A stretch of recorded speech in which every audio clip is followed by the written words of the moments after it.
Hello, everybody. Welcome to that GD show. I have been gone for a couple weeks, and now I am back, and now Dave is gone. He is on vacation right now, well-deserved, and I am so excited to be joined by my co-host, Holy Kool-Aid. I'll be Dave for a week. You can be Dave. And our amazing guest, one of my favorite people, my dearest TikTok friend, Forrest Valkai. How are you doing, Forrest? I'm awesome. Thank you so much for having me here. I'm so excited to have you. It's so funny. I still get giddy when I think about the fact that the one and only Forrest Valkai followed me on TikTok when I had 200 people, maybe tops. You speak too highly. You speak and think too highly of me. I promise you. I dream of a day when Forrest Valkai will follow me on TikTok. Are you on TikTok? I'll follow you right now. I am live on air. I haven't been posting a ton to it, but I have started a TikTok and I have been doing some research and I plan to expand. I just found you and there you are. Boom. We are now mutuals on TikTok. We are now friends. And everyone you all just watched that magic happen. It's that easy. It is the 21st century. How amazing and terrible in so many different ways. I am going to get some housekeeping out of the way really quickly. Like, subscribe, that's a thing. I don't know what it does, but it at least makes us feel good. So please do that. It's a call-in show, so if you have any questions for myself or any of my lovely cohorts today, then you can just call 217-375-9933. Our lines are open. Our call screeners are amazing. Thank you so much to them. You guys are badasses.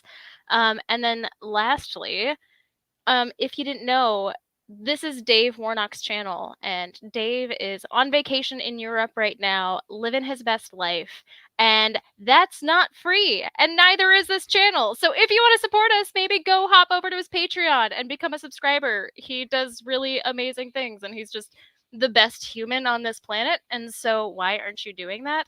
I think I've covered all of the YouTube housekeeping. I wanted to say that, Forrest, being your TikTok mutual for over a year now has been a big bragging right, but you guys met well before you were ever on TikTok or YouTube at all. Yeah. We met here in Tulsa. Yeah. I used to be a board member of the Atheist community of Tulsa, and we put on we would have these get-togethers in the library, and sometimes we'd have people come and give a talk. And one time we had Forrest come in. I had no idea who this guy was. He comes in super enthusiastically doing this science demonstration. I think you were working at the time for a wildlife sanctuary. What was it? I was working at the time for a wildlife sanctuary. I had just left my job at a science museum, and I went to the sanctuary for a while I was finishing my first biology degree.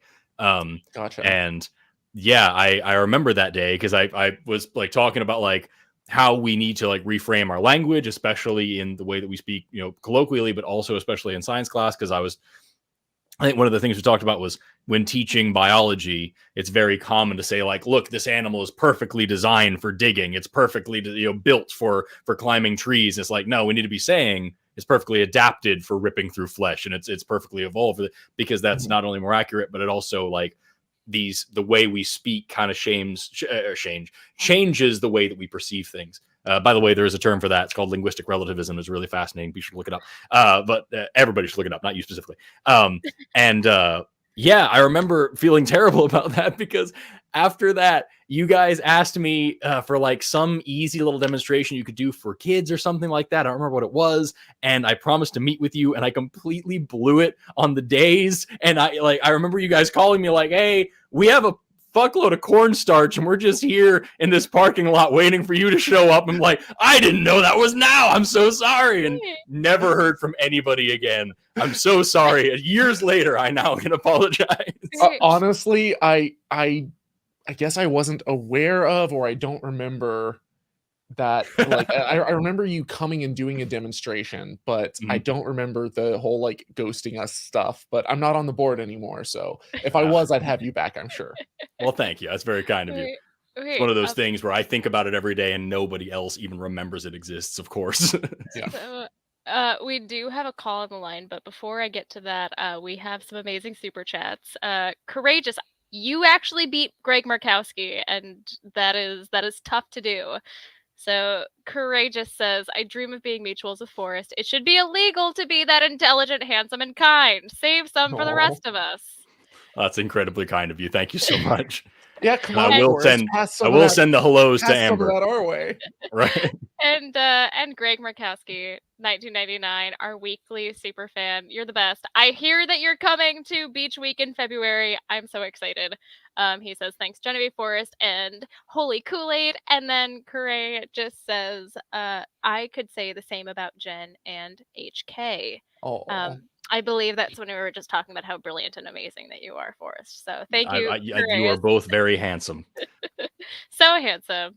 I also have to say, so there was a fuck ton of cornstarch waiting for you. Was it like a demonstration on like non-Newtonian liquids? Or that's exactly what it was. Yeah, and we were going to talk about like different demonstrations you can do with. I forgot what the event that they were doing was, but like we were going to talk about different demonstrations, not just making it, but like things you can do with it and things you can play with it and how you can make a ball out, how you can drop stuff on it. Like it's a fascinatingly fun thing for all age groups. It really is so fun. So I work for a nonprofit now in the rare genetic disease space. And before that, I did politics. And then before that, I was a chef and I worked with cornstarch all the time. And every single time I made a slurry, I gave myself some time before I did that 1-to-1 ratio of cornstarch to water, just so I could just play it a little bit. It's the best. It's the best, dude. It's so fun. Anywho, we do have Chelsea on the line. Her from North Carolina, wanted to give an update explaining my family situation and say thanks. Aw. Chelsea from Rocky Mountain. Hey, Chelsea. Oh, wow. You even got my city. That's wow. Yeah. Right on. I lived in North Carolina, and now I'm in Maryland, and so I drive through Rocky Mount every time I go back and forth. So. Oh, wow. I didn't know that. Maybe we can hang out sometime. Who knows? Anyway,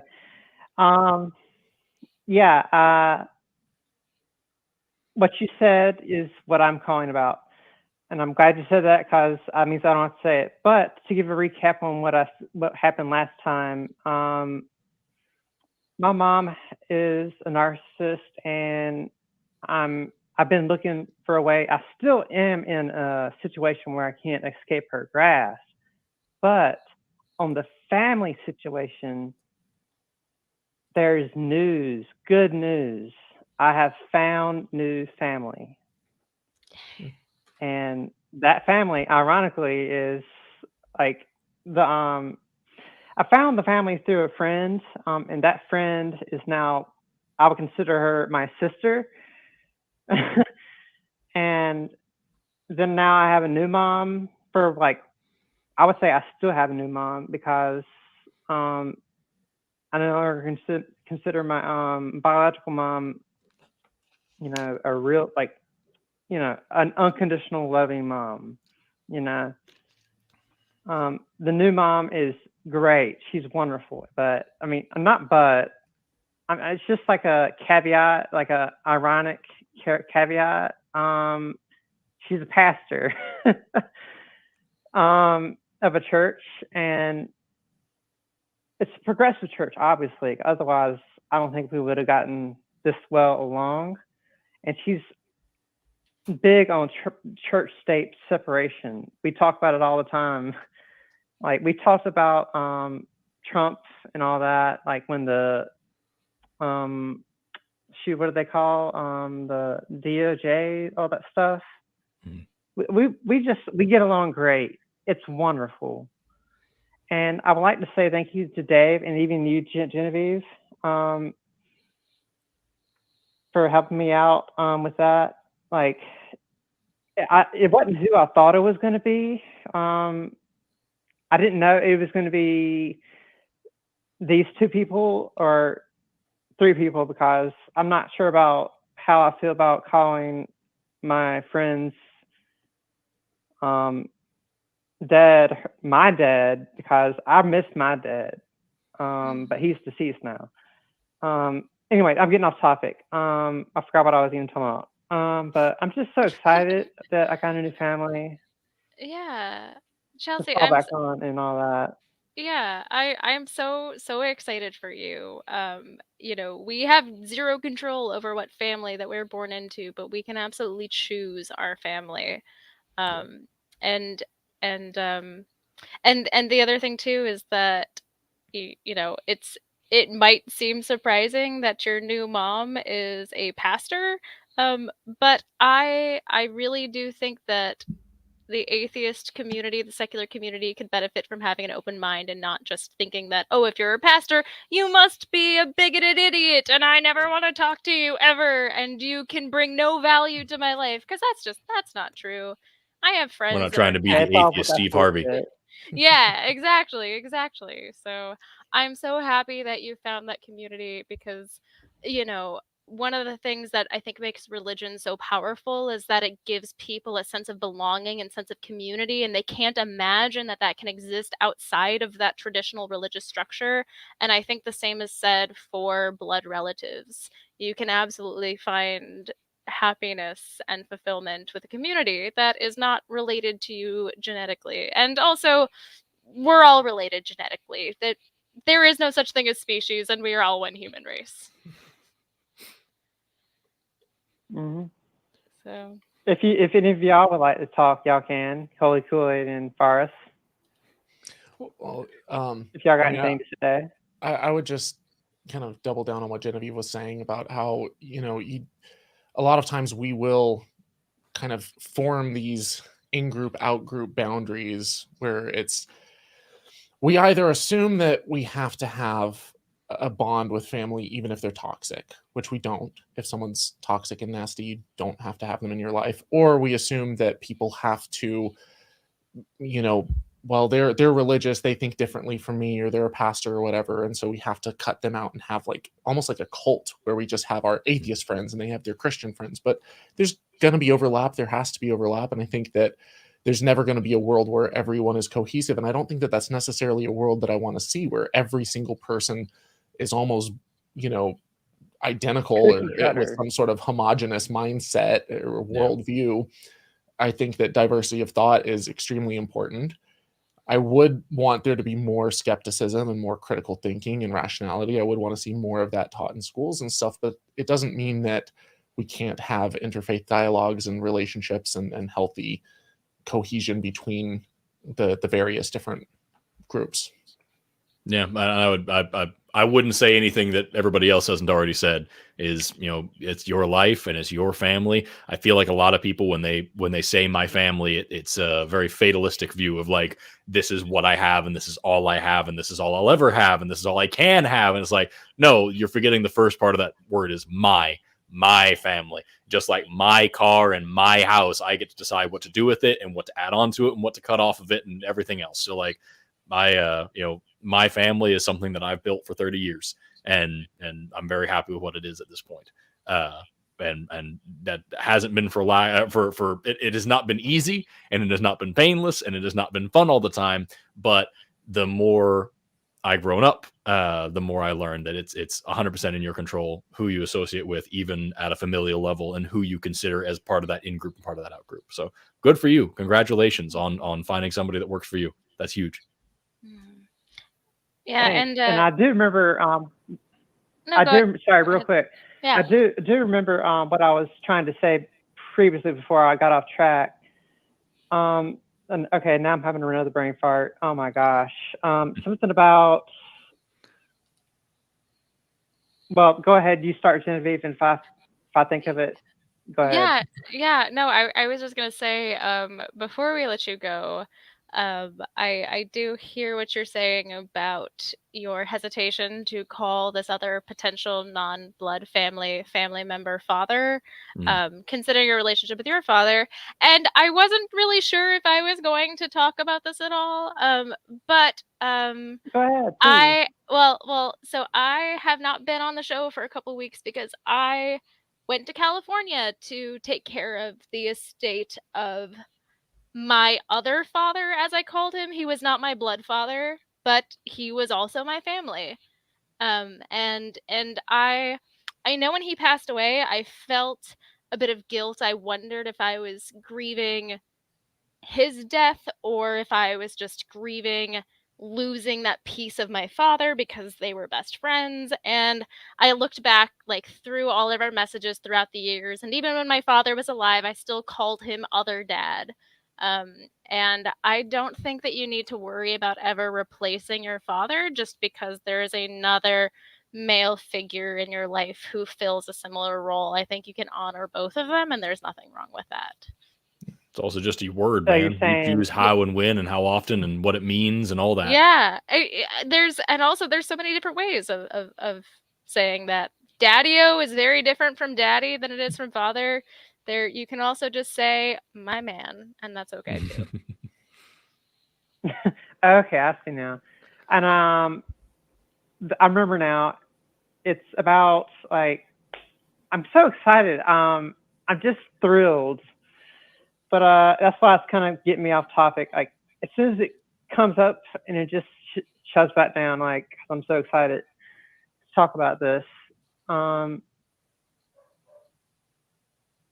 I don't want to hold y'all up too much longer, but it's something about like, oh, I remember now.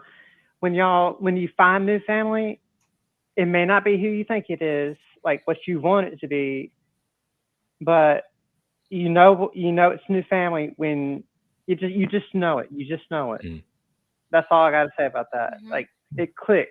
Like immediately, I started calling her mom the day that I talked to her about it, and we hugged afterwards. It just felt right. That's Right on, amazing. man. That's all I got to say. I'm so happy for you. You know, you've been calling into the show for a while now, and it's really amazing for me to see your growth and your journey and to find you in this happy place. So thank you so much for calling and sharing. Thank you. Yeah. Thanks for taking my call. Ciao. Of course. Bye, Chelsea. Bye.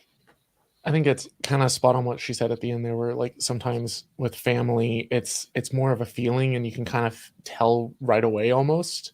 I remember when I was visiting Dr. Daryl Ray for the first time, and we'd never met before. And I showed up at his house and we were sitting out on the porch, just drinking wine, just kind of talking and chatting and stuff. And we were talking about relationships and dating and sex and stuff like that. And it was this weird feeling of, here's this guy who in many ways he kind of reminds me of my own dad just a little bit, and it kind of like a little bit of personality, very friendly, very kind of quirky and stuff. But at the same time, I could never have conversations about relationships and sex and dating with my dad very openly and candidly, because it very quickly turned kind of judgmental or very like religious purity culture type of stuff.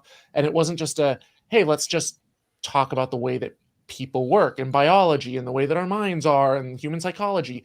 Instead, it always is centered around the Bible. And so when I was able to kind of sit down and have that conversation, I was like, wow, like I almost feel like kind of connected to a father figure in a way that I wish I could with my dad, but I can't. And so I get that feeling where it's just kind of like, it just feels familial. All I was thinking was I think it was Stephen Fry was talking about when he was in Utah and he met with some the Mormon church higher ups, and they were explaining how beautiful the afterlife is, and they're like, well, you don't understand why it's so wonderful that when you die you get to be around your family again, and you have all your mother and your father and your grandparents, your aunts, and all your whole family's there when you die. And he said, oh well, shit, what happens if you're good?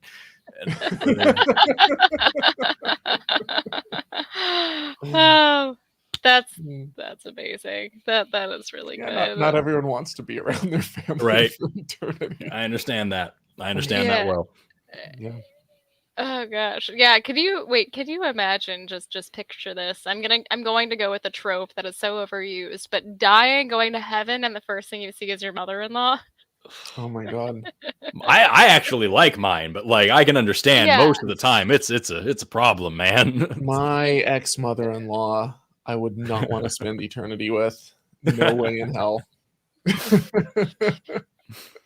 Yeah, I mean, well, I think even with your blood relatives, I mean, I adore my grandmother. She is a strong, incredible woman. It's amazing the adversity that she's overcome as an indigenous Taiwanese woman, but more than a few days and I would be feeling terrible about myself.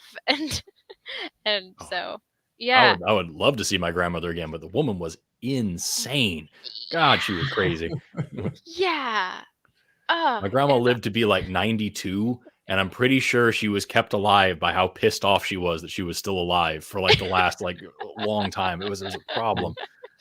Our grandmothers would be friends, except for my grandma. She's 86, I want to say, and she still goes to the gym every single day. But Damn. she does not hold her tongue. The first time I saw her after I pierced my nose, or no, actually no, this was my sister at a family reunion. She just looked at her after not seeing her for almost 10 years and said, "Oh, what'd you do to your face? Why'd you do that? That's so stupid." It's just Amma. She's a spitfire. I love her.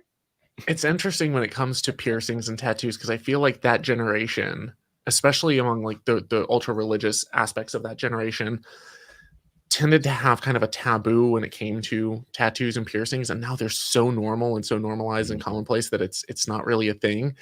And yet I have yet to get a tattoo or a piercing. And part of me thinks that almost makes it easier as an activist or as, a YouTube atheist to be more approachable to the Christian side, because it's like I don't look like Aaron Ra. And so they don't instantly write me off as like, oh, look, he's what everyone warned me about, in the church.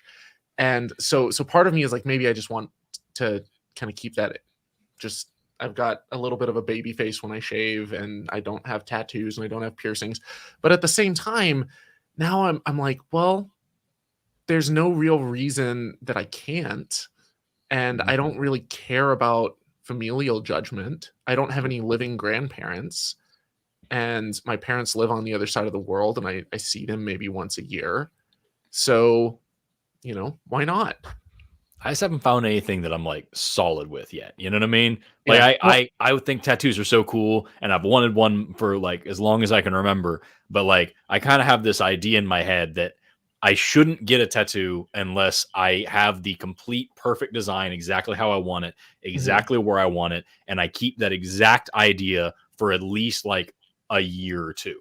Because if I keep adding to it, like if I change anything within like the first 360 days of coming up with the idea, how fucking much is it going to suck when I had it for those 10 years? I'm like, I hate this thing every day. And I wish it was different. I wish it was like, well, and that's one reason why I've been hesitant to get tattoos, is because if it's something like when I was religious, if I had gotten a cross thinking I would never leave the faith, and then my worldview radically changes, I'm thinking that it might be the same type of thing where like I don't necessarily want to get like an atheist A or something.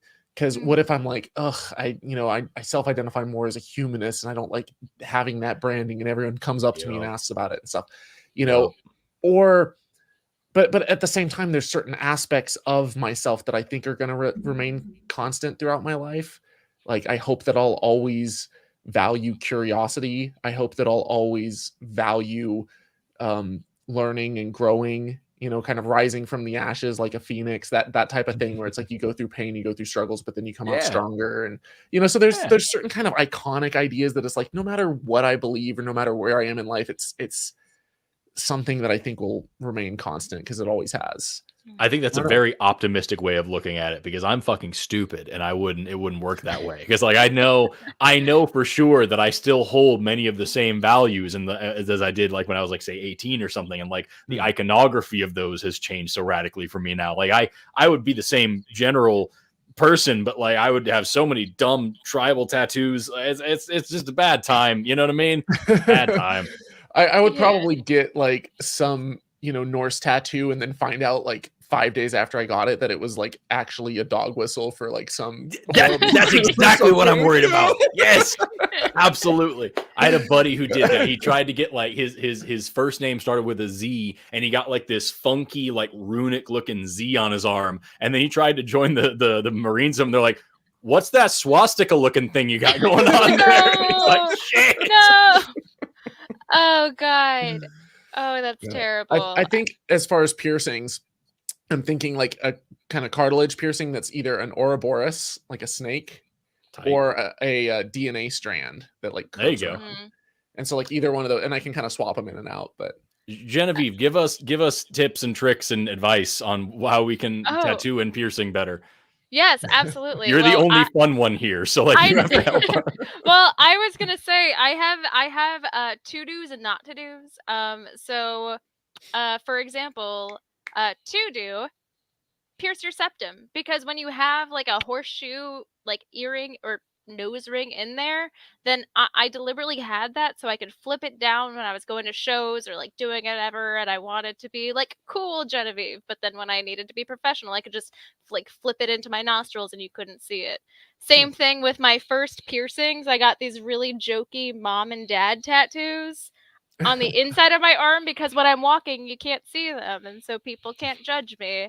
Yeah, I mean, that's when you're flexing, then you can show that off. Yeah, then people can, know like, hey, look out for me. I've got family that loves me. No, I will say I got these tattoos a week before I spontaneously moved across the country with like no plan and no money, and it was just a bad idea, but I was smart enough to know that I was being really dumb, and I needed to like know that I had the security of the support of my family if everything blew up in my face. And so if I was ever feeling lost and lonely, I've got my mom, and then I've got, this is a dad in Chinese, and I could just like give myself a hug and like keep going through the trials and tribulations. Keep bragging about having a family. It must be real nice. I know. Oh, I'm such a dick. It's okay. My dad is dead, if that makes it any better. Oh, mine too. Dead Dad Club. Yeah. Oh, man. Oh. Yeah, so I mean, I would honestly say the thing with tattoos is that once you get your first one, you're gonna be overthinking it. It's going to seem like the most instrumental decision you could ever make in your life. And then as soon as you do it, you're like, oh, I have like a dozen more in my head. Like, let's just do it. It's okay, whatever.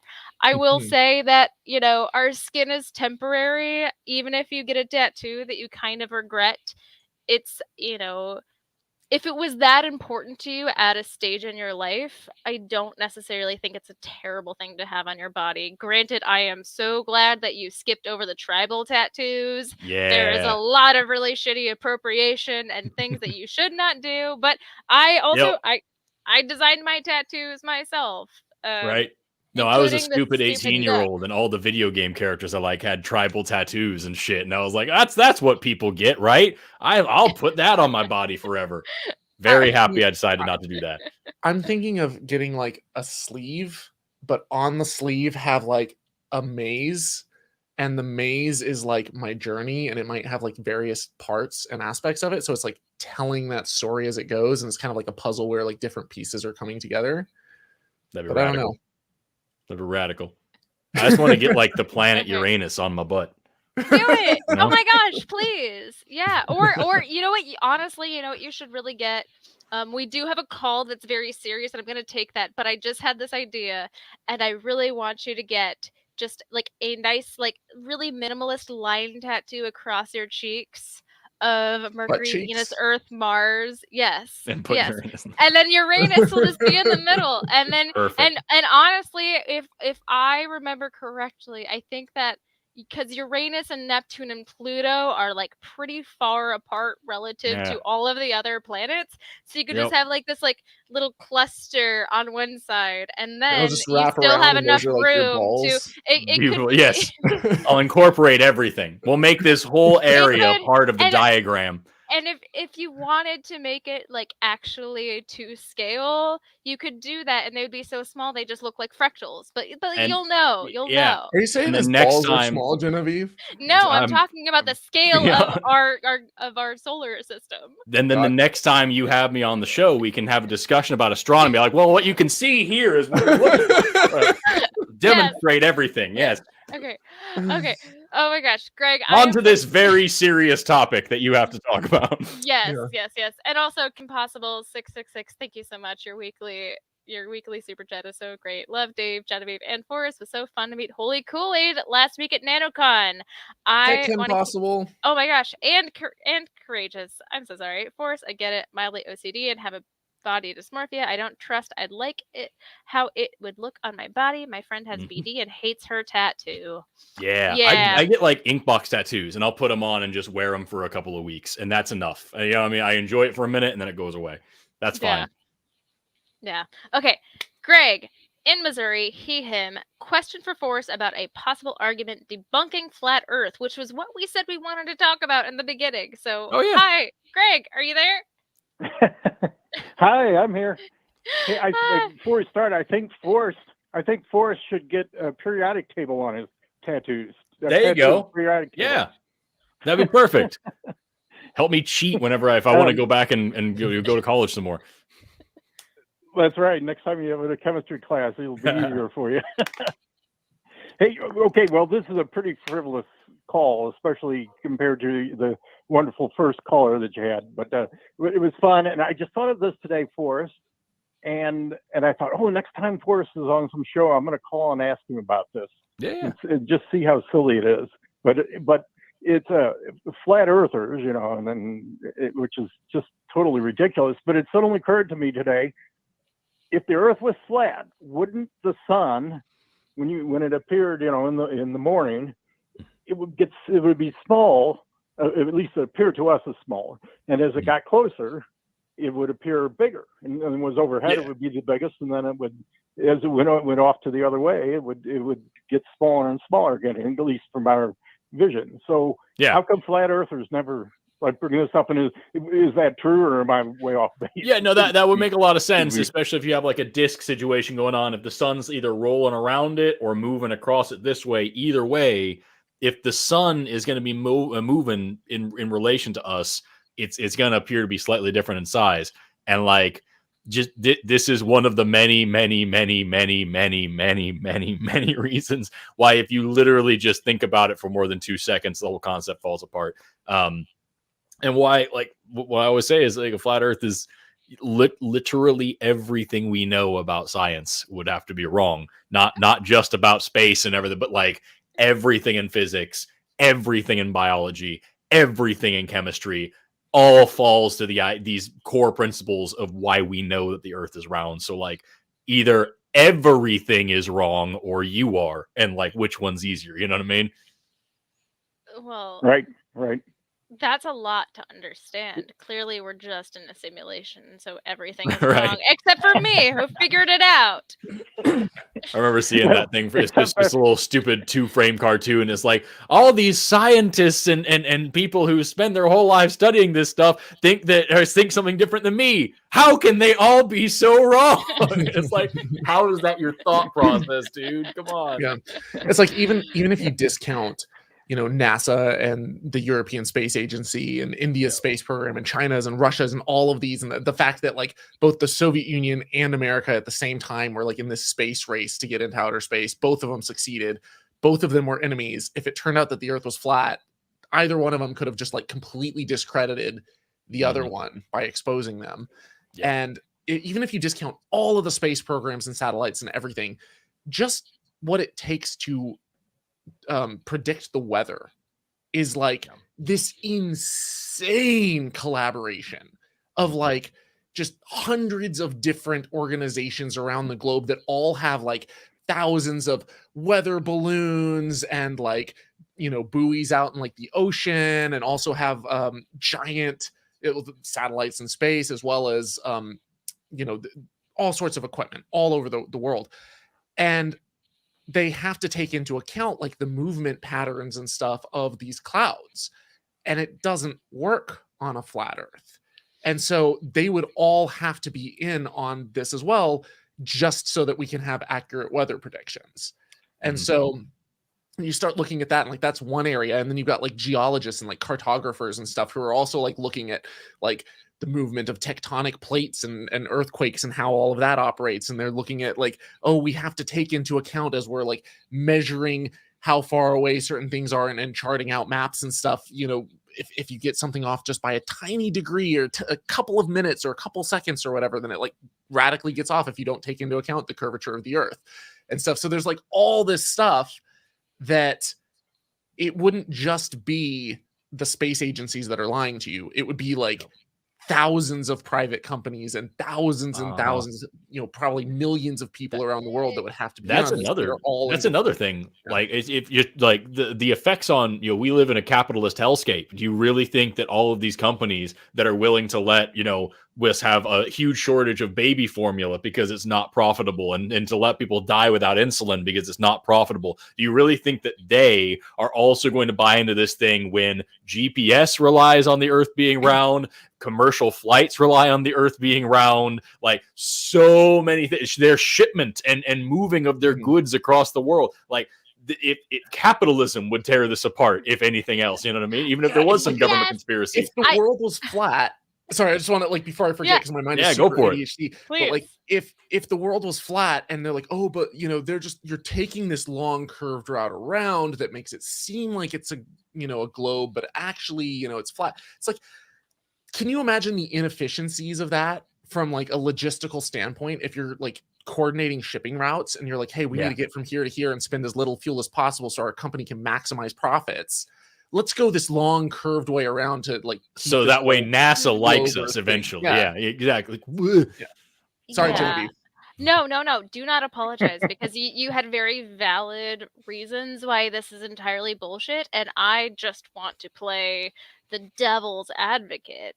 I hate saying that. I guess I just want to remind all of us that we can point to evidence, we can point to how absurd it would be for this whole thing to lie on NASA as the big bad liars with the devil, when yes, literally every single company that exists relies to some degree on the earth being round and an understanding of that.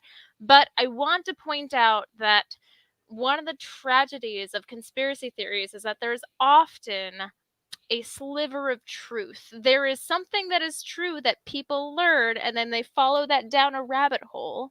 The best example I can think of is Big Pharma is really shitty, and like they're evil, and they take a bunch of money and then don't give people health care. And then you can follow that train of thought to, oh, anything they create is evil, and that's why you shouldn't get the COVID vaccine. And that's one of those like leftist hippie to right-wing conspiracy theory pipelines I've seen in real time, and it's very sad.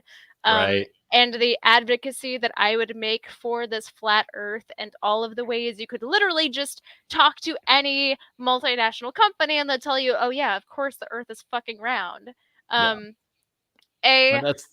Government lizard people control the weather, so that is a moot point. And then also corporations own the government, and so the shadow government is also owned by the corporations, and they're all in on it. And I really I wish that humanity was so brilliant and like united to be able to pull off a charade like this, but we're not. Right. That is the damnable misery of it, is that there are enough actual real conspiracies and actual real problems that are verifiable that we should actually be pissed about, that we very rarely get any discussion about. And yet it's these ridiculous things that hang on to that. And it's like, come on, dude. Today, the former president's residence at Mar-a-Lago was raided by the FBI. Reality is far weird enough for us to not Yup. create all of these other things. Also, in a just way, throwing it out there, by the way, lizard people, because I hear a lot of people like that's. I'm surprised by how many people buy into that, like for real, like go full on Alex No. Jones with it, and like it's a Nazi fucking dog whistle shit, I and was- like not a lot of people buy it. Like the people who buy into it don't realize how much they're fucking playing into fucking white supremacist bullshit too. And it's like you were making things exponentially worse by just refusing to read. It's just trying. It often does come down to this idea, this incredibly anti-Semitic idea that it's like the Jews that are like lizards pulling the strings or something. But the sad thing is, though, that the fact that these conspiracy theories exist, one of the big elements of harm involved with them is that it is distracting from the problems that are currently occurring. Because if you can get a bunch of people to be like, oh yeah, the moon landing was fake and this is a hoax and that's a lie and Bigfoot's out there and stuff, and they're so concerned with these other conspiracy theories, then they're gonna miss and they're gonna avoid and they're not gonna pay attention to the things in our society that really need change, that need to be focused on. It's just, oh yeah, it's all just this horrible thing where there's this big powerful government pulling the strings. What can we do? When in actuality, it's like, yeah, you look at big pharma. Okay, what can we do? Well, one of the best checks and balances against big businesses that have too much control is legislation, and is implementing legislation and safeguards to protect us from lead in gasoline or from things that are damaging the environment. Like when you had CFCs or whatever in that was affecting the ozone layer. Yeah, we fixed that. We can do it. So we can put legislation in place. The problem is that we're so busy like chasing our weird conspiracy theories, trying to put all these puzzle pieces together for this big grand conspiracy of reptilians, that we're missing the potential that we have to actually make big changes and fix real world problems with companies and lack of representation and government, that we can do something about. Lack of healthcare. Unethical life hack. It's easier to like pile on more conspiracies than it is to tell someone that their entire worldview is fucking broken. So like we need to be spreading that the conspiracy is to share these conspiracy theories to distract people from the real conspiracy, which is that the world fucking sucks. And like it's all these conspiracy theories are coming out of the big one. The Illuminati are making people believe in the Illuminati so that they don't pay attention to the fact that actually our politicians are just fucking selfish assholes that are terrible at their jobs and keep getting reelected because they're good at campaigning.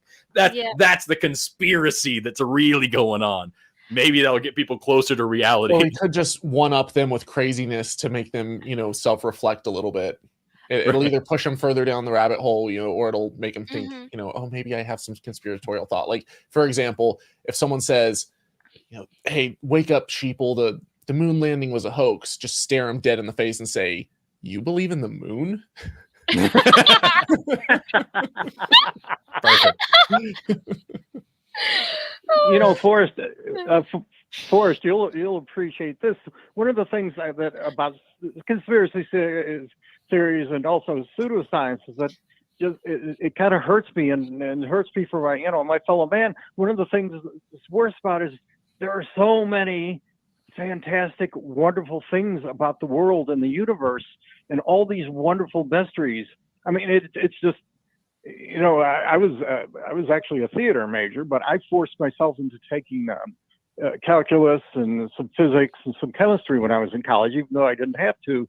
And I love that. I absolutely love that. And the world changes the way you see everything. Right. And so why glom onto silly stuff? Go learn the real stuff. It's far more fascinating and mysterious than this, lizard people or any of the nonsense, Also, Richard Feynman talked about that quite a bit. He one of my favorite things that he said. In fact, I think it was in this book here, "The Pleasure of Finding Things Out" by Richard Feynman. He talked about his friend or whoever was an artist, and he was talking about flowers, and he's like, how is it that you can be so smart and you miss the beauty of this flower? I see it aesthetically. You're just a scientist. You see it scientifically. You don't appreciate how wonderful this flower is. And Feynman said, I see, the mechanics going on inside the flower. I see the water, the way that moves. I see the biology of the flower, the evolution, the history of it. I see the way that the cells work inside the flower. I see all the biochemical processes. I see the biogeochemical processes that allow it to live. I see all of these things. Which one of us is really missing out on the beauty here? Which one of us is seeing less? Like, you're just seeing a color and a shape. I see more than you, sir. I love that. Yeah. Yeah, and it's like when you start diving into the photos that are coming back from the James Webb Space Telescope. Yeah. And if you just look at it and you're like, ooh, bunch of shiny colors, bunch of pretty colors, it's like, that's I guess that's one side of it. But when you start realizing that, holy crap, like these are galaxies, and this is, and when you start realizing like, oh, you can actually see the way that like light itself is warping and stuff, and you start adding to it like a little bit of knowledge of relativity and a little bit of knowledge of like quantum mechanics and stuff, and you're like, whoa, there's so much more there. There's so much, such a bigger picture to marvel at. And even just what like, I'm so sorry, continue on. It's like, this is a nebula. This is the birthplace of stars. This is where like the elements that we are made of form. Mm-hmm. This is where all of that, like, it's our history. We are a part of that. There's a connection, almost like, at risk of throwing out this word too loosely, it's almost spiritual. This understanding. It's this Carl Sagan-esque revelation or realization, but it doesn't come from just like, oh, I think that's the way it is, or God told me that's the way it is. It comes from testing and figuring out and getting better tools and actually learning, and then like trying to tear apart our theories and ideas and realizing that like, oh, this actually withstands the test of time, or oh, we actually learned something even better and more accurate and precise. And so like, to me, that is so huge and mind-blowingly beautiful to be able to accomplish and to learn and add on top of it's just pretty colors. Mm-hmm. But if you have someone come along like Deepak Chopra, and it's just like they take the same words like quantum and they throw it out there with a bunch of nonsense word salad gobbledygook and think that somehow makes it special, it's like, okay, it might be poetic nonsense, but it's still nonsense. Right. That even like you talked about seeing the beautiful colors in those things. I love whenever people talk about it, like pointing out like, hey, those colors aren't also there. That's not actually what it looks like. That's what you're seeing is layers and layers of detail, because we use different kinds of light that you can't actually see. So like all the X-ray, that's the purplish stuff, and all the infrared that you can't see, and all the radio waves, and we stack these images and then recolorize them so that you can see it this way. So those beautiful rainbows are literally representing things that you can't actually see with your eyes, and we're making it more detailed by putting these together. And like, it's not just what's there, but how we know and what we know about the thing that we can't even see, and it's fucking nuts, dude. Oh, it's radical. It's like if the artist had a pencil and the scientist invented ink. Yes, like different colors and stuff and different paints. Yeah, and I would just say I don't think that spiritual is a bad word or should be taboo in the atheist community, because I know that I am a deeply spiritual person, but I don't mean that in like metaphysical woo-woo. I just mean that when I really sit down and grasp the fact that I am a very complex multicellular being who is descended from, little single-celled guys just putzing around 4 billion years ago. And then I look at I look at trees and grass, and I'm just like, oh, hello, friend. Hey, cousin. It's amazing that we are here experiencing this moment together. It's, my spirituality is grounded in very naturalist things, which I think are beautiful enough to not require a metaphysical explanation. It's just the world. It's fucking cool. Let's enjoy it. I think that when I hear the word spiritual, the reason that it kind of like unlocks in me this kind of like gut reaction of like, is because I hear it used so often with a supernatural connotation, with Yeah. it's spiritual, it's divine, it's connecting with some, something in a way that is like this. There's this essence that permeates everything, and it's whether you have these new age people that are using like quantum mysticism to kind of connect you with the universe, almost like The Secret, where you can just think things into existence, Yeah. or whether it's like religious Christian, I'm connected to God through prayer, or the soul or something. That connotation is there. But if you're speaking about spirituality more in the sense of like a mindful emotional awakening, a self-awareness, this transcendence of emotional myopicness, like if that is what we mean by spirituality, where you're just having this, oh my god, like this awestruck experience, then absolutely, I'm all for it. I think that we should put ourselves in scenarios and situations that unlock that, whether it's going to the Grand Canyon, or whether it's jumping out of an airplane in Hawaii, or whether it's just sitting on the couch next to a loved one with a cup of coffee on Christmas morning, or taking psychedelics, or whatever it is that gives us this like awakening feeling of, I am human, I am mortal, but I also am experiencing the world around us, and I am part of the universe in a way. I think we should seek that out. I'm absolutely all for it.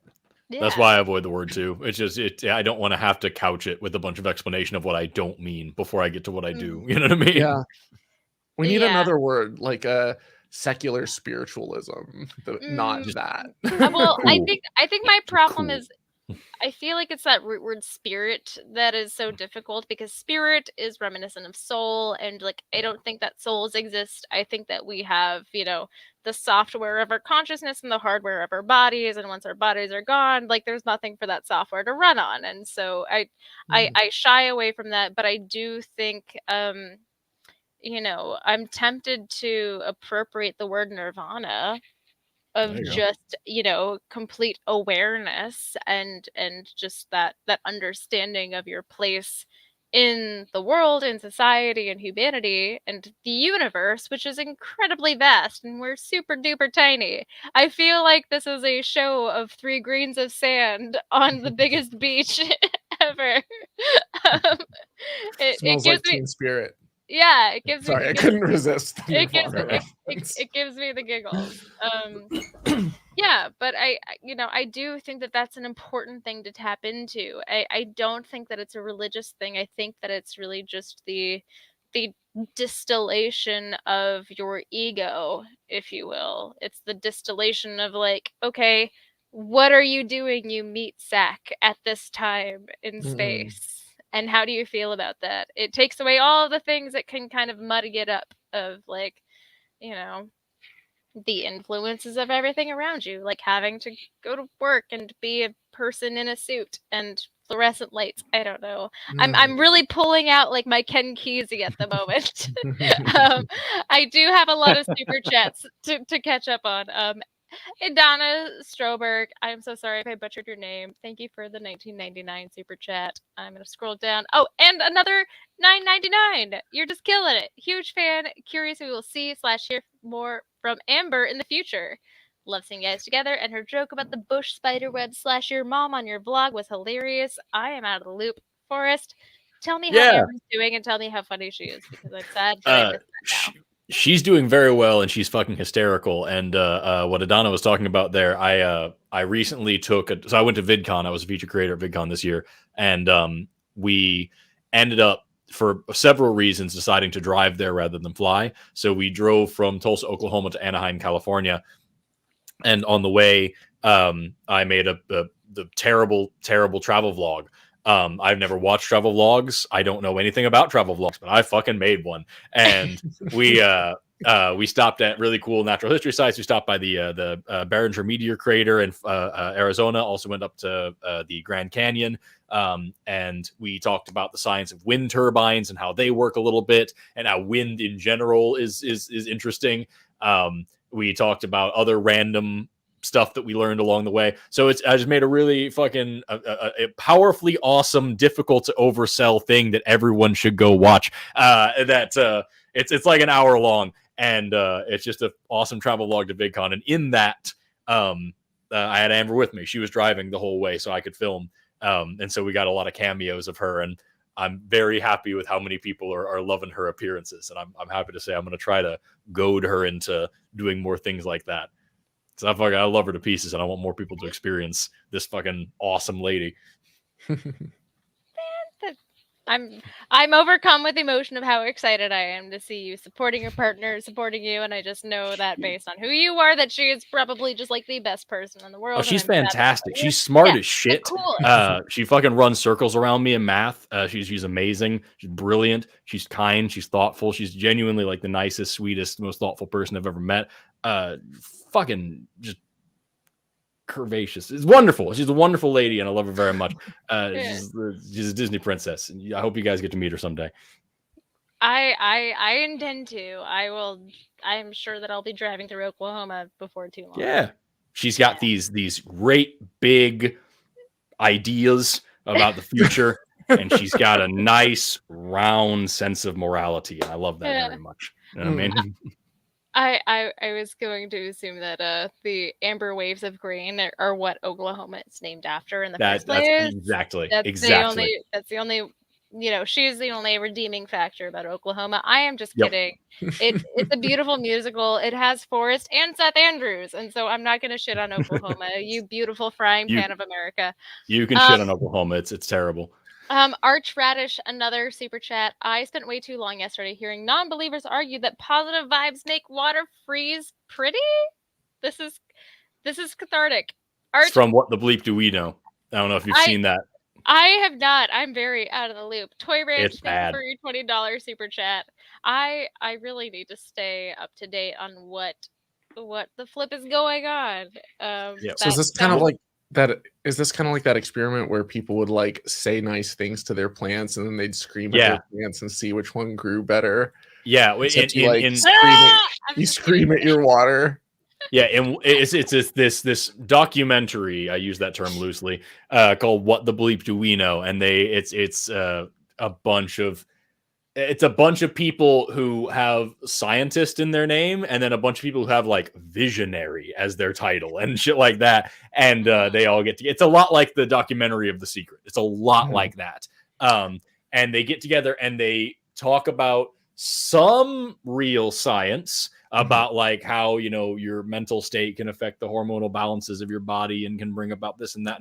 And how, there's some of that in there. And then they fucking go ape shit with it, and they're like, and also, this scientist proved that when he thought happy thoughts about the water, it looked this way, and when he thought bad thoughts about the water, it looked that way. And so your body's made of water, so what are your bad thoughts doing to you? And then you fucking doodle hearts all over yourself and you won't have cancer anymore, and it's fucking crazy. And it very quickly goes down the whole, like you brought up, the whole secret path of like your thoughts control reality in a very real way, and it's a little rough. One of the things that always gets me with that, and this is kind of a signature sign of pseudoscience to begin with, is that science is all about not just making a hypothesis and then like testing it and observing the results, but finding a mechanism by which it's possible. So when a good theory has a plausible mechanism, it has a way that you can measure and see and hey, I think that this is what's causing it. What are ways that we can falsify this idea? And whenever I hear these ideas surrounding positive thinking and the power of just willing things into existence and stuff, if I think about a parking space being free, when I arrive at the restaurant, there'll be a parking space right there at the very front waiting for me. It's like, what mechanism is causing that to happen? Is your positivity suddenly making someone at the restaurant eat faster, and so they like leave? What if they're having to hurry through their meal because something horrible happened? You made them have a worse day because you're so positive. You positively have caused their dad to suddenly get cancer and call them, and they have to rush to the hospital, and that freed up a table for you. How fortunate!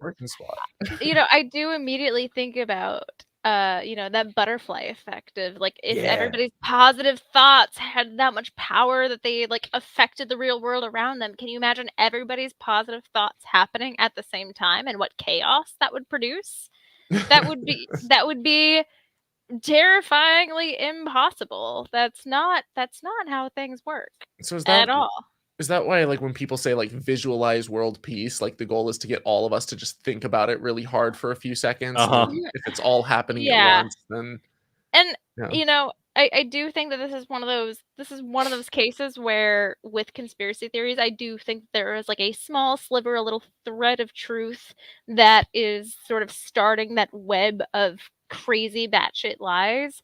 And Mhm. and for that, I really would say it's that, well, we know that stress is really bad for your body. Your mental state can have really detrimental physical effects on you in later life. Cortisol is really shitty. And Hmm. growing up as a child in an incredibly stressful environment is going to have detrimental effects to your entire central nervous system. That Yeah. doesn't mean that thinking happy thoughts suddenly makes that go away and everybody else around you. That's not how it works. Yeah. But I guess I could also say that, in thinking about the world from a biblical perspective, I do tend to think of this concept of heaven and hell as metaphorical. It's like, Mhm. imagine a world where everybody just wanted to help one another and smile and like be selfless and just do right by their fellow man and woman and everything in between. It would be great. That would be so nice. Mm. That I'm would trying. that would that would be dope.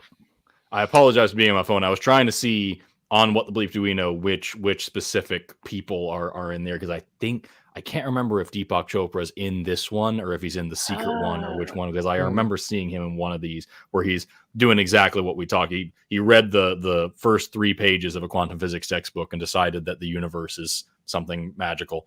Yeah. So it's rough. And the crazy thing is that in the world of pseudoscience, like you were saying, Genevieve, I think when we were talking the other day, did I mention the book Why Zebras Don't Get Ulcers? You haven't, but I know what you're talking about.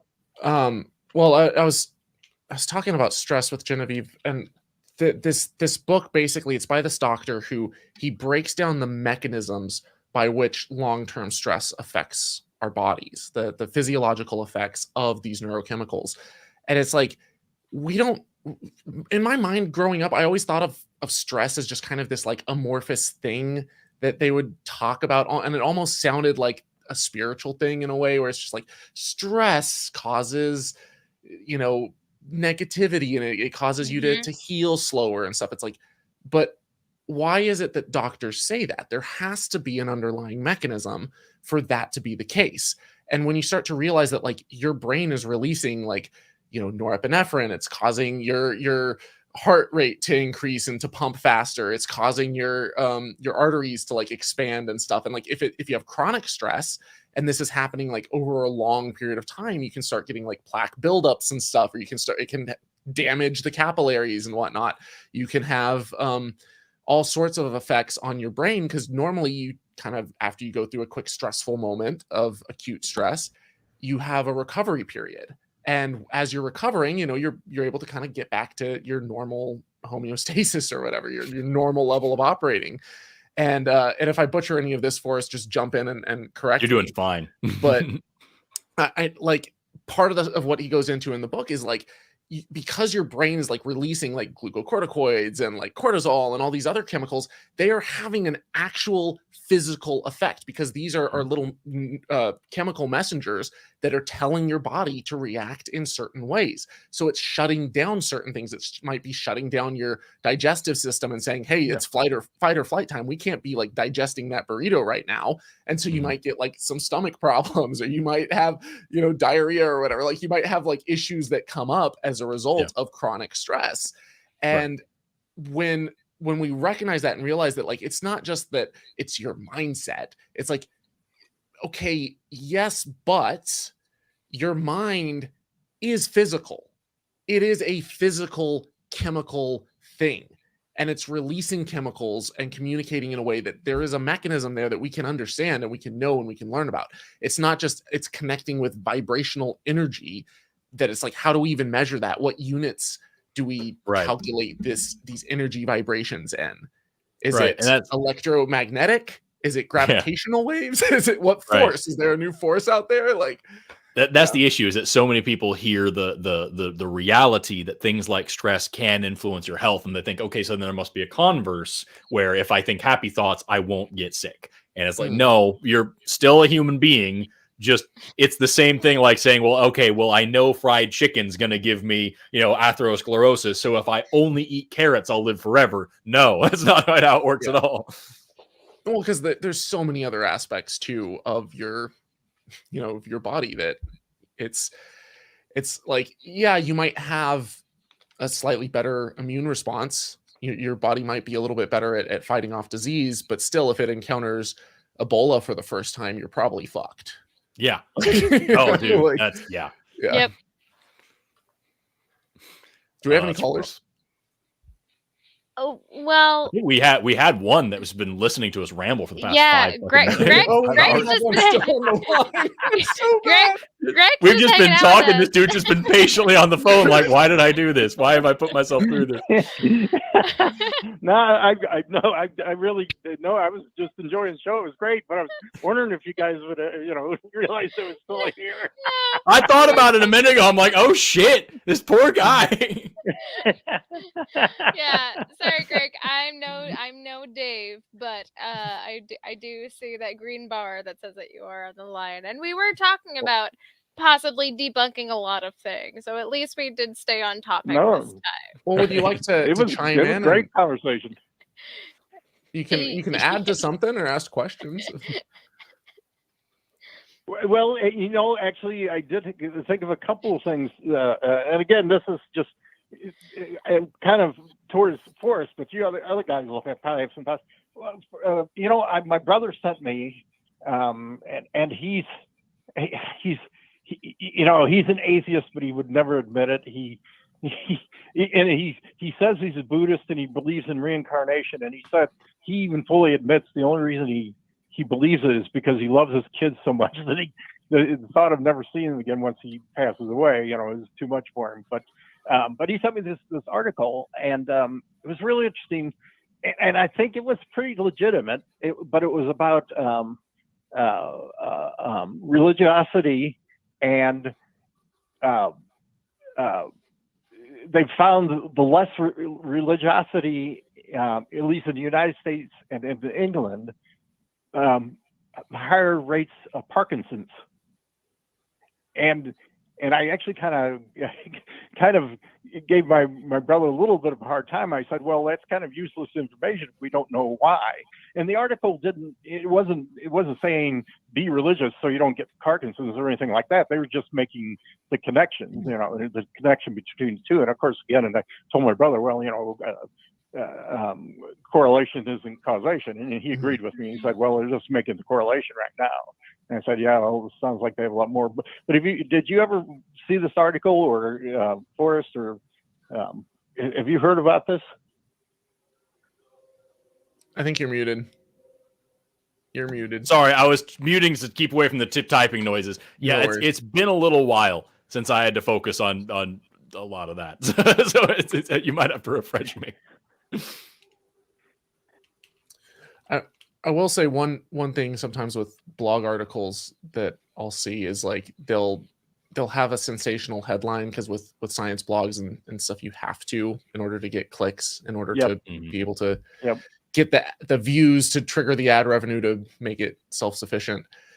And so you might get a headline that'll say something very sensational, and then you actually click on the journal and you see what they actually found, and it's something entirely different. Chocolate cures all heart disease. Exactly. Or it'll like say red wine.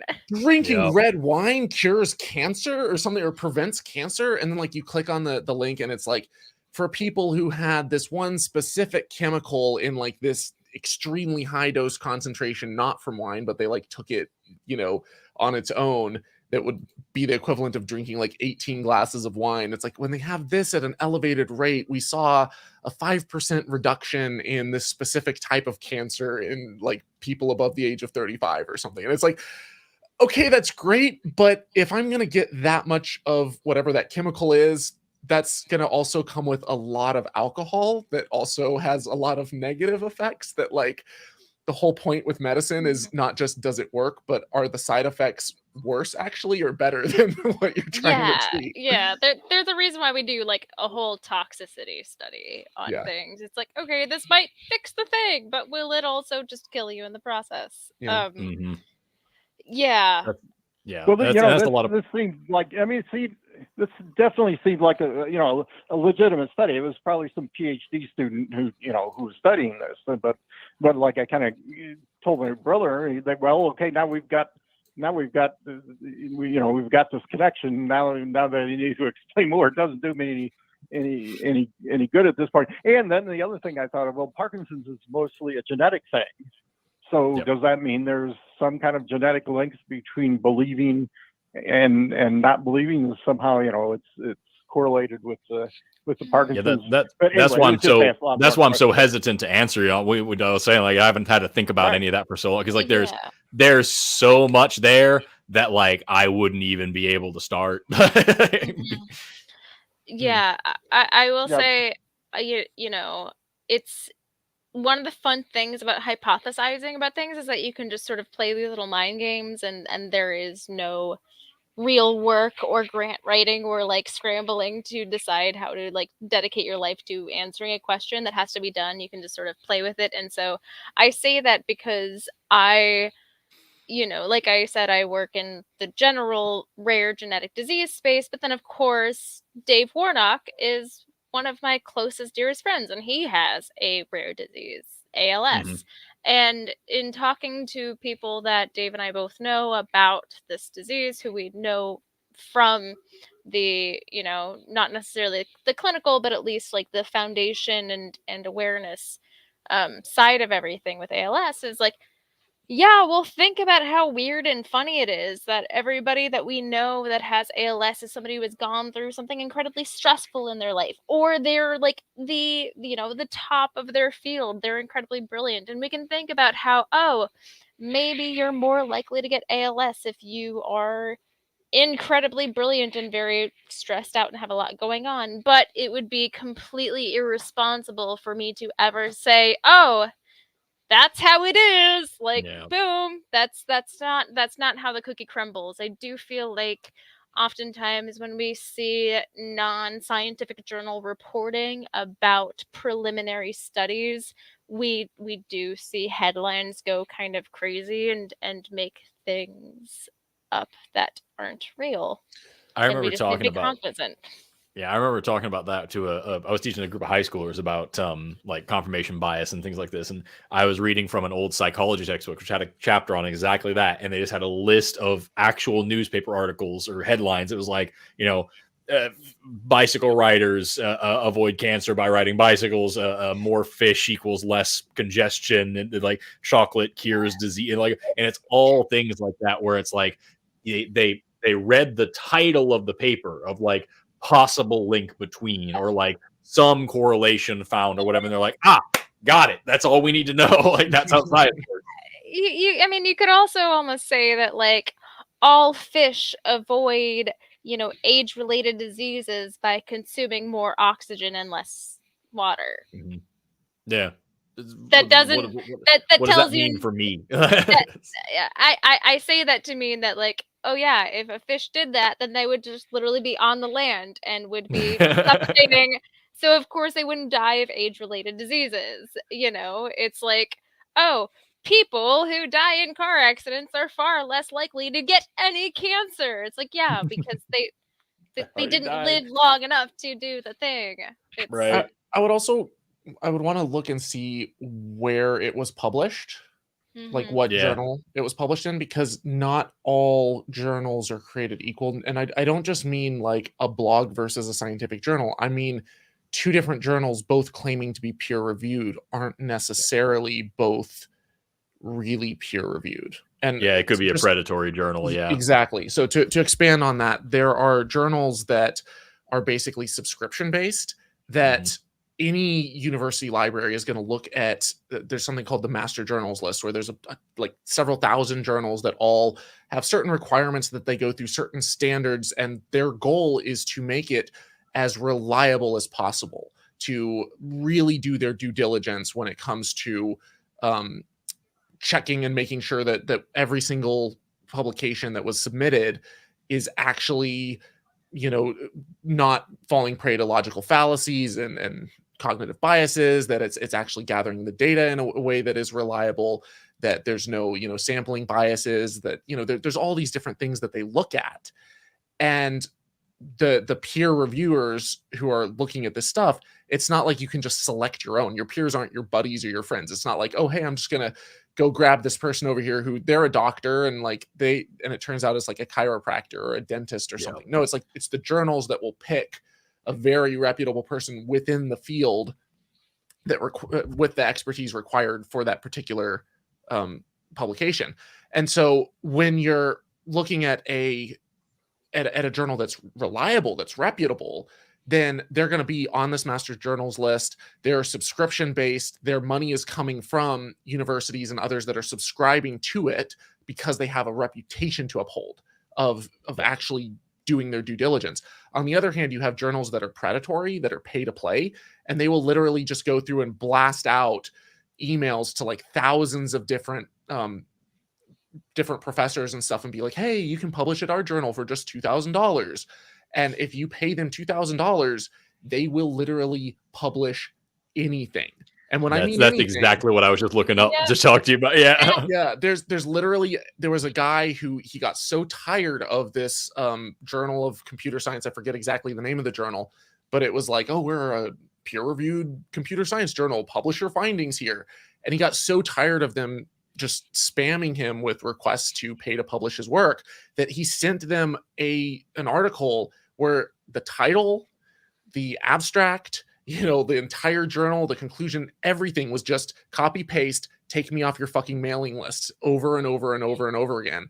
And graphs and shit with it in there. Yes. And they published it. And so you can actually find, there's a website, if you look up Bell's List, it's like BEAL, maybe it has 2 L's, I don't remember. Bell's List has a whole list of predatory journals. So if a journal's on there, that's a dead giveaway that it's not a reliable one. Also, a lot of times they'll say, oh, we're open access. And then you look at the requirements to publish and they're like, you have to pay us $2,000 or whatever. But also it's a pretty good sign if it's on the master journals list. You also want to look at the impact factor, which is like, how much is this actually being cited by other reputable journals? And, you know, the master journals list tries to go through, as well as the, what's the name of the company that comes up with like the impact factor scores and stuff. They try to put safeguards in place to prevent people from just citing their own papers.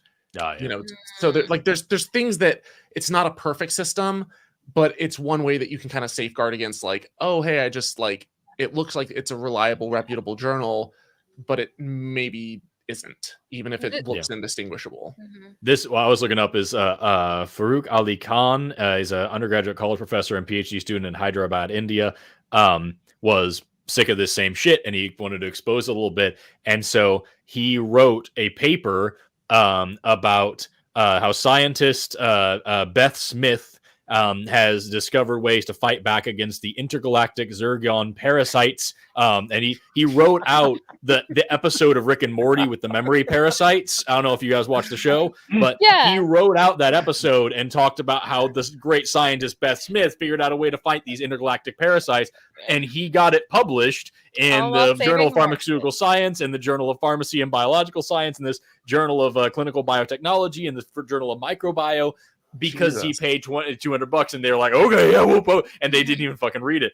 And so like this is something that several scientists have made a mockery of, and like, yeah, it's bad. Incredible. It's really bad. And it's especially bad when you get people who then, you know, don't know how to read a scientific journal, who don't know how to read, you know, and then they come in with like, well, here's this paper about how whatever the vaccine causes heart problems, and it's like literally an abstract that's just like, hey, we think we were noticing a correlation in like five soccer players and we're interested in studying. And they're like, but the title says, and it's like, it's not in a journal. It's not in a good thing. Like, it's a problem. Their whole sample size is just Vera's data that has no context. Exactly.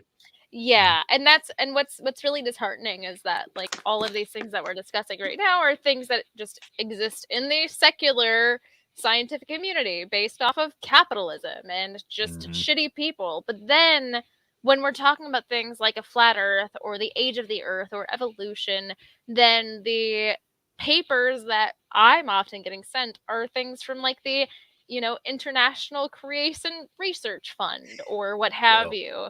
And then there's like an entire other layer of digging that you need to do to verify them. And what's so frustrating is that to come from a secular source from, a Christian's perspective is to be less credible. You don't have God's stamp on it.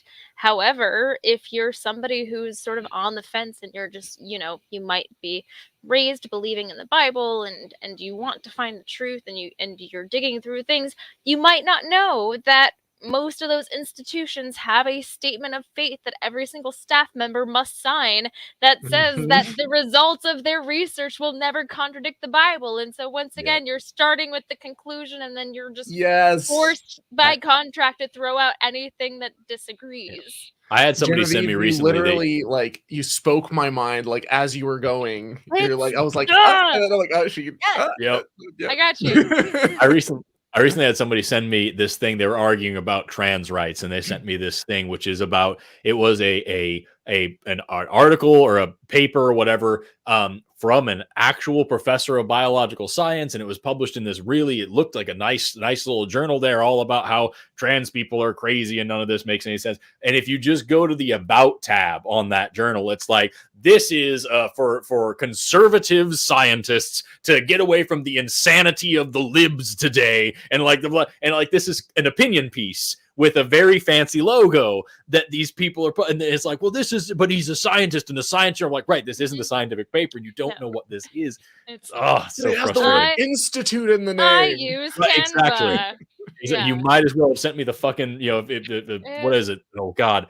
The Creation Research Institute or the other one. Answers in Genesis. That's the one. Yeah.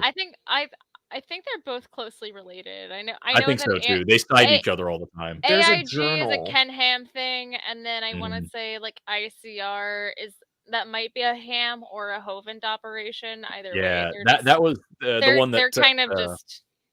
Kevin Anderson was that one. There's a specific journal. I don't know if it's one of those two that releases it, but it's what's the name? I was just looking at it. That it's like a creationist alternative to like the biological sciences, and their whole description page is like talking about how, because they have been so heavily censored and people don't want to publish their creationist stuff, it's this, the woke they're media persecuted and stuff, and it's like, no, it has nothing to do with that. Like, if you literally just did the research and did it correctly, then it'd be published. Like, that's how science works. The problem is that most of the time when they submit their papers, someone with like a bachelor's degree in their field could go through and look at it, just sift through it with a fine-tooth comb and realize like mistake after mistake after mistake after mistake, and they wouldn't get like more than an F in in a basic bachelor's degree science class. And an example of this was when I believe it was Andrew Snelling who was trying to prove that carbon dating doesn't work, and he's like, oh, it's not reliable, and or radiometric dating in general. And so he like gathered these rock samples from like this volcanic deposit or something, this freshly formed rock deposit, and he like scooped it up and sent it off to a bunch of different labs and got a bunch of dates that were like inaccurate. The problem was that like the sample that he gathered literally had like these little xenoliths of like contaminants like all throughout it that like he didn't select out, like he didn't sift out. And so some of them are dating the xenoliths, some of them are dating the rocks, some of them, and like the whole process was just like from start to finish, it was like, what are you doing? Like, how on earth did you even get a PhD in this field? And yet and it almost makes you think that it's deliberate dishonesty at this point, where he's just like, I found out if you do it wrong, it doesn't work. And therefore, checkmate. Checkmate, scientist. I will say, an hour and 23 minutes into the show, I've realized that I did a massive disservice to the Housekeeping, and that's that Dave has a book that he wrote. It is a beautiful memoir, and every week, I don't know, I'm sure he doesn't expect me to do this, but he does a trivia question from his book, and then the winner who gets that answer correct then gets a free mug if you live in the continental United States or Canada. So I do want to interrupt really quickly. And I guess this will be a question that goes out to anybody who is watching right now in the last couple of minutes of our show. Especially Or Greg, who's probably still on the line. Yes, I do see Neil there. Neil. I am. Oh my God, Greg. But I won already. Yes. Oh yes, you're disqualified. Oh dear. So Yep. I will put this out there, and I will just assume that people in the chat right now might not win, but we can always see who commented first on like the YouTube video. My question is going to be, after Dave realized that he no longer believed in God, he wrote an email and sent it to his closest friends and loved ones. And he was feeling very uncertain about this until he heard a song. What was that song, and by whom? I like big butts and I cannot lie by Sir Micheal. Right? Is I this wish. anyone in the chat? Whoever answers first. Yeah, whoever answers first. Like I said, this is usually something that Dave. I'm no Dave. That that goes I'm gonna without go saying. with "Losing My Religion" by REM. Oh, that would be so good. Oh, that would be so good. It's not that. But it's a song that's so beautiful and like melodic that I wish that Roy Beck Is it- says "Morning Has Broken." Damn it! I was gonna throw it out there like it was my idea, and then didn't. Yeah. Anywho, Greg, I will say thank you so much and good night, and finally let you get off the line after hanging out with us for so long. You're amazing. And All right. I appreciate all of you. All right. Well, I love your show and I love all you guys. You're really great. Oh, Take Thanks, care, Greg. Have Thanks a for great being a night. trooper, man. night. Just absolutely talk that dude's ear off for an hour. Oh my god! I forgot he I- was on the line. And I'm just like, I can't wait till Dave is back. I can't fill his shoes. Well, I'm technically the one that came in to fill Dave's shoes, and Yeah, but No, we can't. you know. All three of us together. It's, yeah, it's not gonna work. Oh, it's a whole thing. I do see that Neil, the 604 Atheist, says that Genevieve and Ford still need to come on his show. Neil, I've been talking about coming on your show for over a year now. I wait, you wanted haven't to been do on it. Neil's yet? No, I haven't. Forrest, have I you have. been on Neil's show yet? I don't know what it is, but I'll look it up right now. Basically, Neil has he goes through and he interviews atheists about their deconversion story or about their past Oh, okay. like religion, and he's Mine's not very gone through interesting. and done hundreds of interviews of a ton of different people in the community. So it's sort of your rite of passage is Okay. being interviewed by Neil the I'm pretty 604. sure actually I do. This looks really familiar, and I think somebody sent me an email about it recently, asking me to hit this guy up. So like, yeah, I'll get in touch as soon as I can. I've just been freaking swamped with like 15 different things, and so like I've been a Well, bad friend to a lot of people. So I just haven't been You- talking to anybody. I've just been in my little hole, just typing. I get that. Forrest, you have nothing to apologize for. I mean, honestly, both of you. I was going to say, Forrest, you've got 1.5 million followers on TikTok, and you have your entire YouTube channel, and you also do research in the field, and are also a scientist and fiance to the best woman in the world on top of everything. Awesome. I got a lot to do. If you guys want to talk about stable isotopes for a few hours, like that's what I've been working on for the past several days nonstop. And I can talk about it for a long time. You guys want to talk about fractionation? We'll go into it, man. It'll be great. Oh, What if we want to talk about unstable isotopes and radioactivity? I'm down. I'll explain the difference. We'll talk about them. We'll get into it. There's a whole bunch there. And I've had so much writing to do. Oh man. I feel like we're about to cue a call of like someone calling in to rant about thorium reactors. Yeah. Gosh. No, I feel like an old man. I've got like 1,000, like on my to-do list. I've got on my phone, I have a little schedule that pops up right at the front screen so I don't forget things. And I've got like write back to this person, send this email, do all these things like line items. And like every day I go through there and I just move them to the next day. Yeah. It's not Well, going to happen right now. That's honestly that is a realistic way of scheduling your day. Yeah. I at 29, 28, 27, I don't know time. I was diagnosed with ADHD, and then finally my whole life made so much sense because Yep. I would have incredibly detailed, freaky lists of what I need to do with my day, and then when I couldn't get something, then I'm just like, oh, that moves on to the next day and the next day, and it really is a good way to prioritize things. And also, Captain Deadpool wins the mug this week. I didn't think anybody was gonna do it, and he did it. Boo! Good to see him Say here. something, I'm giving up on you. Yeah. But does he know who sings it? Oh. It's like the most depressing possible song. It makes sense that would be the thing that drove him along. I wrote this song just to depress you.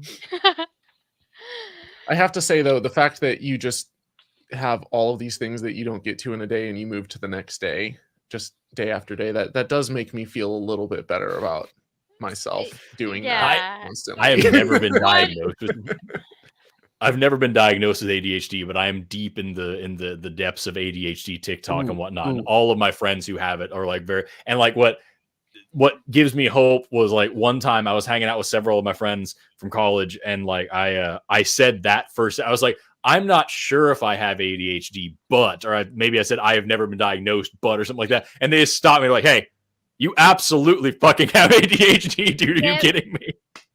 Yeah. Genevieve, do we have enough time? And Forrest, are you okay with if we pull up the ASRS? It's like a 10-question self-diagnosis of ADHD and diagnose you on. Yeah, let's do it. I am okay as long as it's. Let's make it happen. Let's do it. Boom. All right. Let's make my mental health the content that we all deserve. I will say, so Forrest, I don't know if I ever told you that I was diagnosed with ADHD at 18 when I was at Johns Hopkins. I thought that I was just like manic crazy person, and they said no, like you're brilliant and you just have ADHD, here's some drugs. And I from my perspective as somebody who was from California thought like, wait a minute, everybody that I know in my freshman and sophomore and junior year are just doing these drugs like candy. I don't really have this thing. You're just a drug person, like pusher a la Tina Fey, like in Mean Girls. And I didn't take it seriously. Cue 10 years of struggles and not understanding why my brain is just stupid and is like so brilliant at some things and then like just forgets the dumbest things. When I was a child, I had a uniform and I showed up to school without a skirt, without the bottom half, like 3 times, and nobody thought that was weird. Like in your bag, you only had the top part, or like you showed up wearing just the shirt? No, like I step out of the car and it's like, oh, I have my uniform top, I have my undershorts and some shoes, but there's no skirt. That happened multiple times. Skirts are frivolous anyway. That's they are. I would be willing to explore like doing things differently, but like I've been living with this brain for 30 years and I kind of learned how to work with it, and like it's cool. I have ways around things. I point at things a lot, and that helps me remember things, and like I have a lot of weird little tics and habits, and Amber's just learned to kind of just laugh at like how strange I have to be with certain things. It took her a little while to understand that like this is not a mess. This is a pile, and it's a pile on purpose. And I know what's going on in this pile. And like, if you move the pile, it won't be right. And if you don't put the key on the rightmost hook, it doesn't exist. It has to be on this. Yes, I get furious. I will say I get very anxious about pointing at things as often as I need to. And so I've just turned into like a butler. I have to point with an open hand, and I just feel like a ding dong. I tend to be pretty organized and like try to clean things up and stuff. And I found that there's certain things that I do to kind of like help with my ADHD that I had no idea I was doing because I had ADHD. And one of them is body doubling, where essentially if I'm sitting in a room alone working, or if I'm working from home, I can't. It's hard. It's really difficult. So I'll be at home and there's no one around. There's nothing going on. And I'm like, there's something more interesting and more stimulating that I can do in the other room. I can go like turn on the TV, or I can play some video games or whatever. Like, it's just so easy to get distracted. Whereas if I'm like in a coffee shop, I can't just like whip out a Nintendo Switch and just play video games for 5 hours in a coffee shop. I'll feel kind of weird. Like, just I would rather look like, oh, hey, he's a productive person and there's all these other people and we're all working and that's what you do in this environment. And so it's kind of like the energy, quote unquote, of like just being in that same mindset, that same environment of like everyone is like focused. I'm focused too. I'm part of that group. And so I realized that like without even knowing the word for it, just having other people around me to work around is like body doubling. It helps. And that is exactly what I'm talking about, because like I 1,000,000% understand what you're saying. And like I have to go out of my way to like set things up to make sure that I'm not like allowed to do crazy. Like I'll actually throw my phone across the room sometimes because having it here, it's, even though I know I'm not using it, I'm thinking about it. And it's just, you know what I mean? And like, so I totally like understand. An app blocker on my phone. It's literally called Forest, because it grows a tree over 2 hours. And if you like cancel it to like open another app, then that tree withers and dies. And then you have this sad little dead tree. But if you get, if you succeed and you plant enough trees, like you focus for 2 hours, then like you get points for every tree that you plant. And you not only get this digital forest, but you can put those points towards growing a real tree in the real world. They'll go and plant. I was going to ask, it was like, oh my gosh, I forget this website, but there was this really cool website that I remember when I was in high school, like 15 years ago, where you could answer trivia questions and they would donate a grain of rice. And then eventually, I remember that one. Yeah. What was that? It was the best. I don't remember either, but it was great. Yeah. I'd sit there and do math all day long on that thing.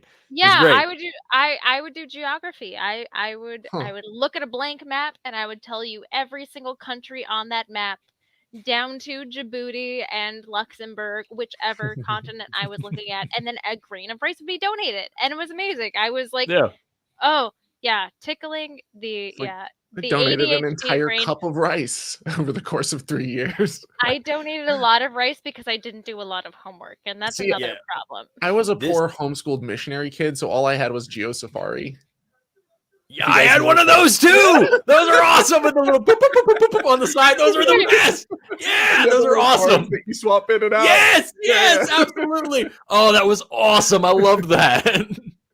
Oh, I haven't thought about that in so long. Thank you. So that's amazing. I will say, Fenton Mully says ADHD isn't real. I'm gonna say Fenton isn't real. You can, you can go by. Prove you the funny thing is that a lot of people will say that, and they'll like the ADHD is like one of the most misunderstood, like mental health things that like, obviously not the most. There's a million other things, but like.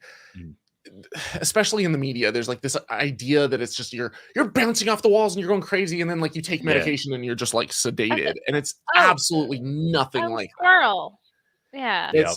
It's not that you have a deficit of attention. It's literally like they've scanned people's brains with ADHD and they can see like which regions are and aren't lighting up in circumstances. There is a literal physiological difference, a neurochemical difference. And one of the when I say it's not a attention deficit, it's kind of a misnomer. It's more attention regulation. So you can't choose the things that captivate your attention, but when you find something that you find hyper interesting, whether it's trying to like solve a mystery of something, trying to like research something that's fascinating to you, you can wind up hyper focusing and stay up all night just like zoomed in on that thing. Or you bring a plant into your office like a fucking lunatic. Yeah, absolutely. I bring this plant up because I've been a plant killer my entire life. I've always been like, oh, I want to have plants. I lived in California. I had like a beachside balcony. I surfed. I killed all my plants. Come April, my friend tells me, oh, you got this. And I take that to heart, and I go from like 5 plants to 20 to now I have like 30, and one of them is like 15 feet. And I don't have a house anymore. It's just jungle. I have one plant that was a housewarming gift because I killed all my last plants. And it was Drew and Taylor, if you know Genetically Modified Skeptic, the YouTuber. Yeah. He's the best. basically it was like a housewarming gift where this plant, you only have to water it like once a month, and it prefers to be underwatered to overwatered. It takes like a half a cup of water, and you can like leave it. You can like leave it inside and get like no sunlight, and it'll survive. And even still, within the first week, my cat like took a bite out of every single leaf and almost killed the thing. No. Get on my level, Scrubs, because not only do I have too many plants, but I put googly eyes on them. Forrest, what's that fuzzy boy? I need to know right now. And You need a fuzzy cactus, and you got little eyeballs. I will call him Harry. And this guy's giving hugs. He's great. I want to put these up there with that TikTok sound where it's like, ooh, I'm mentally ill. Forrest, I've got mad props for you. These live in my office. Literally and figuratively. I feel like this is gonna be a show that Dave is gonna come back from vacation. What did you do to my channel? No. Dave's gonna be like, how did you guys have a 4.5 hour live stream where you just riffed about killing plants? We talked about nothing of importance. We haven't talked about religion. We haven't answered anything serious. On the note of ADHD, coming full circle back to like 30 minutes ago, I've pulled up the ASRS if you want to do the text. I'm so down. I'm so down. Let's figure out how it works. You coming back with your children like this? She can't even hear us. She can't hear us. And you just come back with your brood in this way. Oh, quick! Stop talking about her. Wait, Genevieve, we're gonna do the ASRS. Yes, thank you. Oh, all right. I think I've already like passed it by saying this has been my hyper focus. You're sitting here with a pothos trying to wrangle all your other. No, my ADHD pothos is confirmed. up there. What's that in your hand then? Is that not one of them? No. This is very similar to a pothos, but this is oh gosh, I forget the name of this. I'm really bad at my hyper focus because I have so many of them. I just learned how to take care of them, and I'm just like, okay, heart-shaped variegated polka dot guy is very expensive and nuanced. I got my botany key here. We'll start going through it. We'll start figuring out. I do have a pinstripe calathea that my friend who has like 100 plants was like, yo, that shit's dead. And I said, I'm gonna save it, and I did, and it's beautiful. And I have like my little dinosaur toys from when I was a kid in all of my plants, so it's kind of like my well, they need something Jurassic... to do. They're not just gonna sit there in a jar all day. I can identify fruit trees when they're bearing fruit. It can be like, that's an apple tree. Seriously, in my during my undergrad, field botany was like the only class that I got. I barely passed. Like I did bad, and like it sucks. I'm still bad at it. I can tell you, like when I look at leaves, my mind's immediate like, oh, it's got fucking penny palmate venation and alternate leaf patterns with entire margins, and it's got all these identifiers. I don't know what the fuck they mean. I can't tell you anything about the families or like what they do. I'm so bad at it, man. That's my worst thing. My dad got a degree in horticulture probably like 50 years ago, and still like he's just green thumb gardening. He'll like be like, oh yeah, that's such and such of the such and such family. You probably are watering it too much. It only needs, and like just glancing at it. Yeah, everybody. 9 times out of 10, you're overwatering your plant. I don't need a lot of water. I encourage everybody to look up. There's a channel called Crime Pays But Botany Doesn't. And dude is insanely intelligent with his understanding of of botany. It's unbelievable. Like the guy just like he's in it's these like old like New York gangster style. The way he talks it's fantastic, and he'll just be in a field like, you see that shit over there? That's this plant from this family, and they're similar to this family in the way that they look, and it's not quite like that. He's got like a tattoo of a ruler on his finger. He's like, it's about an inch and a half there, and they grow this way, and they've got this kind of spores, and it's amazing. Hey, that would be a useful tattoo to get, like an arm sleeve. It's just like a ruler. And so you can be like, how long is that? Okay, that's 1.5 meters. Yeah, that's a common one. I've also seen just like a to-do list that people put on their forearm, on their non-dominant arm. Yeah, packing list because I travel. I will say, only fill it with like organs that are inside of you at this moment. You're packed. It'll just say like toothpaste, toothbrush. I will say. Today I went to the nursery and I was so happy to see that they had a sign outside that said that you can't smell the flowers if you haven't botany. Nice. Goddamn. That's good. So about the ASRS test. Yes. So about this test. All right. Question 1. Yeah. Forrest. Bring it on. How often do you have trouble wrapping up the final details of a project once the challenging parts have been done? Never, rarely, sometimes, often, or very often. Are all of the questions going to be structured this way with this kind of like always sometimes? Okay, so I'll just remember that so you don't have to repeat that. I would say pretty often because I tend to cry. It depends, because if it's a YouTube video, I won't sleep or eat until it's finished. But like if it's anything else, then like I'm gonna be okay. I'm not gonna get it done. We'll put you down as often. Cool. Okay. Question 2. How often do you have difficulty getting things in order when you have to do a task that requires organization? Never, rarely, sometimes, often, or very often? Very often. I would say that organization of the steps is not my style. I like to just bounce around. You know what I mean? If I'm cleaning the house, I'm going to pick something up from one area, walk into the next room and see that room is also dirty and start cleaning that. And then I'll go back to the other room when I have somebody to carry that. You know what I mean? Like, I'm not going to do all the things in order. That's for nerds. I will just interrupt this really quickly to just plug a beautiful feminist comic book called The Mental Load by Emma, a French comic book artist. And what you're describing is actually like the general existence of women in society, which is that like, oh, you go to clean up a table and then you see, oh no, there's a towel on the ground. So then you like throw the towel in the laundry, and then you go to the laundry, like, oh no, there's groceries to put away. And so suddenly it takes you like 3 hours to just clean the table because you got every time redirected. And I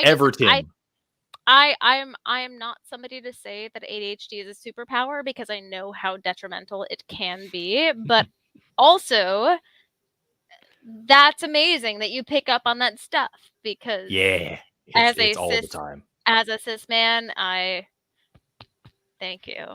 It's hard. It's real hard. We can go on and on about feminist issues and how they relate to this if you'd like. Well, I'm into it. Next time you're on. I will say that there are so many things on this test that as I was taking it the first time, I was like, wait, you mean everyone doesn't do that? Yeah, I bet that's going to be the issue.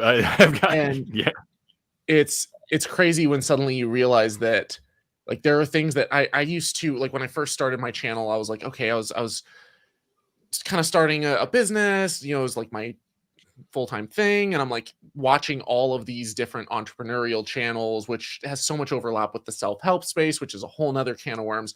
But, you know, I got kind of into that, and I was like, all right, I'm going to do this, and I'm going to do this, and it's going to make me 10 times as productive. And then, like, none of it worked.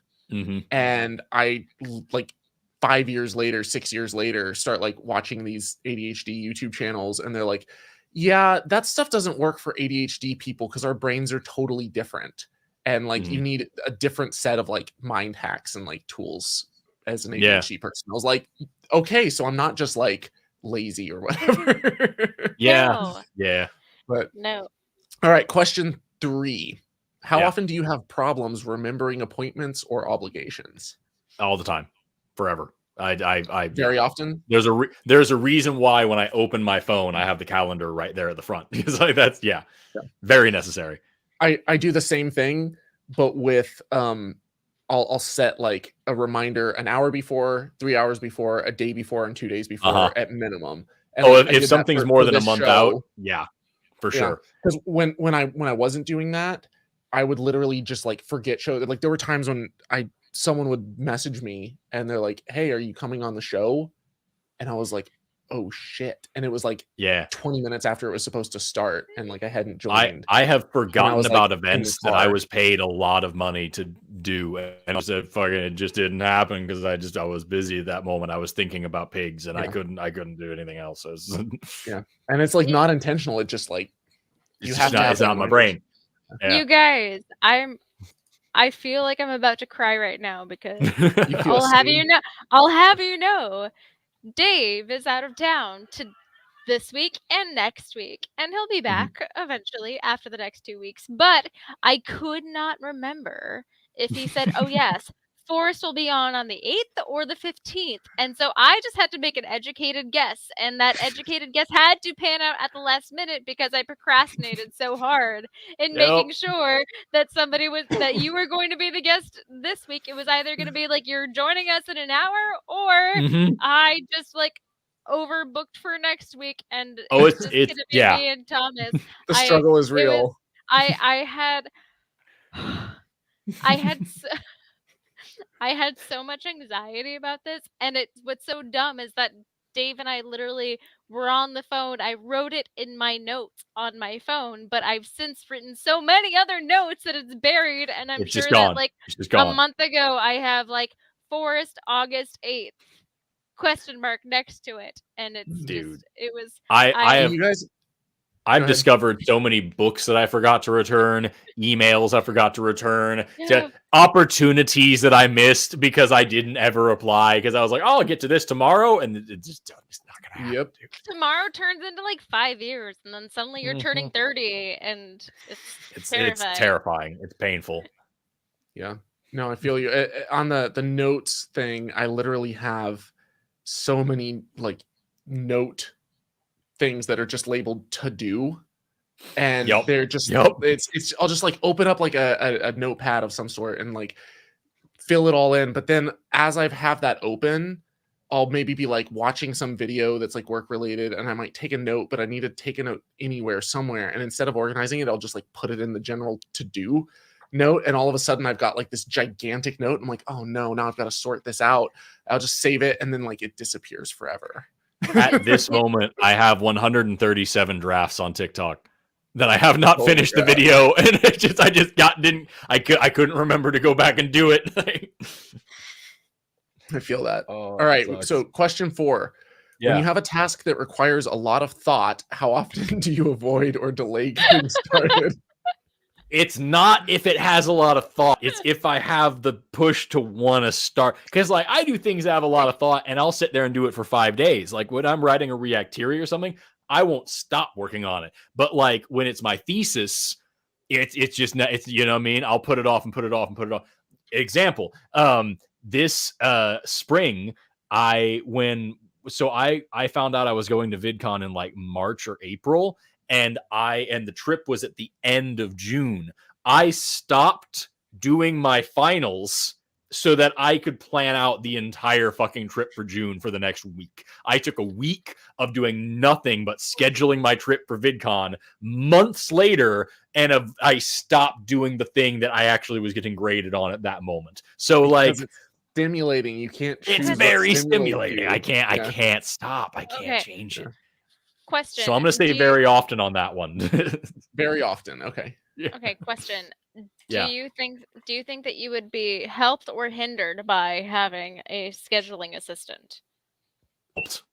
I want an assistant so bad, dude. I would love to have somebody that could actually like handle just like, hey, okay, you need to, Forrest, this is your day. Here's the things we got going on.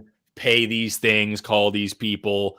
Radical. Someday, when I'm a very famous, important celebrity politician, science man, I'll have a person that'll like help me with these things all day. I will say it won't take you that long. It's one of the many things I want to hire services of people that can help me with these things. You know what I mean? It's like I want to hire an ADHD coach. I want to hire a secretary. I will say, I will say, I didn't know that ADHD coaching was a thing when I was diagnosed 11 years ago. I was literally just like told, "Oh, you have these 4 letters and here's some medicine. Bye-bye." And it worked out terribly. It was only after like I actually sought out communities and organizations that talked about what it was that was going on that I realized that there were like resources. And so I've been working with a coach for months and it has been life-changing. Oh my goodness. If you have ADHD, you're not just lazy. I love how much more just in the last 10 years, really kind of the last 5 years with like the advent of TikTok and stuff, it's become so much more socially acceptable to talk about mental health. Yeah. And as well as our understanding of it has improved at a societal level. Like a lot of this stuff, you look at some of the books, like Driven to Distraction was written like 20 years ago on ADHD. And it's like, yeah, I'm sure a lot of people read it, but I didn't know that existed. I didn't know it was a thing. It was kind of like if you were in certain circles, you might have been aware, but now it's like someone reads about it and like takes an idea that's in a book like that and puts it in a 1-minute TikTok, and all of a sudden 1 million people see it and talk about it. So, and if anybody does want to read that book, I do have a free PDF that you can just hit me up and I'll send it to you. Yeah. Question 5. Sure, by all means. How often do you fidget or squirm with your hands or feet when you have to sit down for a long time? Does that answer your question, Anna? Wait. As I sit here, is what I'm doing. I you can't tell up here. You can't tell this. My knuckles. Oh yeah, I went all over the place. All right, so very often. Very often, literally can't stop all the time. I have gotten like publicly embarrassed because I'm like shaking the table at a restaurant and people down there are like, "Can you fucking stop?" Oh. It's all the time. That's okay. I have a very good restaurant etiquette from like being raised in fine dining and then also being a fine dining chef. I still have to like fight myself to not sit like with my knee all the way up here at a dining table, like with my elbows on the table, or like even just sitting cross-legged. It's very uncomfortable to sit like a proper human being. I cannot sit at a table without sitting on my foot. Like I have to sit like up on one leg like that. It doesn't work any other way. Like what am I doing? Where else? Wait. Are all of our feet just underneath our butt right now with just like this other leg just like hanging out? Generally speaking, that would be the case. Yeah. Right at this moment, I'm being almost like I would show y'all, but my camera's on a tripod. Wait. But yeah, are you typically like a righty or a lefty underneath the butt? Always righty. It depends on until the seat that one falls asleep. So it depends on the seat that I'm in. It depends on the seat and the angle. Like if I'm like on a couch or something, like a lot of times I'll put my left under, but it just depends. Also, especially when I'm in a fucking booth. If you put me in a booth at a restaurant and it's like a squish thing where I'm going to go to, oh God, no, God, get me out of that. It's like, God, I'm going to sit like a whole thing. Oh, I can't handle it. What I I asked for a stand fucking. is like when you have to put both of your feet on the floor and you have to like have, your hands like in front of you, sit up straight and just kind of like hold still. Like for some an sort of extended period robot. of time. I'm like, I want to like lean forward. I want to get into the like conversation. My elbows are on the table. I'm touching my beard. If you watch back in this video, like I've caught myself doing it 1,000 times. Like I'll be slouched. I'll be doing this. Remember, I have to sit upright and like look like a person, and then I'll slowly kind of devolve, and then I have to fix it. Like every single time I'm on a call-in show, every single time. Oh, Forrest, I hope you know you never have to mask. I am totally. Oh, okay thank with you. That. Do you want to know the weird thing with me is that we were talking about tattoos and piercings. I don't know if I told you guys, but the recommendation that I would not have is that if you want to pierce your nose, don't do it yourself in your friend's bedroom when you're like 18 years old and you have a safety pin. That's how I pierce from experience. Yeah, that's how I pierce my septum. Jesus. Nice. Yeah, I was, You went full Parent Trap. Yeah, I absolutely. No, I did do that, but that was somebody else's ears. I was like, I don't trust this apple, but for me, I raw dogged a clothespin into my nose, a safety pin, not a clothespin. But either way, what I mean to say is that once I guess 7 or 8 years passed since I had a ring in my nose, I forgot that cartilage doesn't, like, close up at all. So I Yep. was like my mind was blown when I was like, "Oh, I can put a ring in here," like, a year and a half ago, and I put this little gold ring with an opal in it, and it spun, and then I realized that I had just been spinning it for the longest time, and now I put a little snake in there. The snake is cute, but it doesn't spin, and now I realize that was like that was my fidget toy, and I can't sit with it. And then I'm like much more. I Well, it David, keeps you.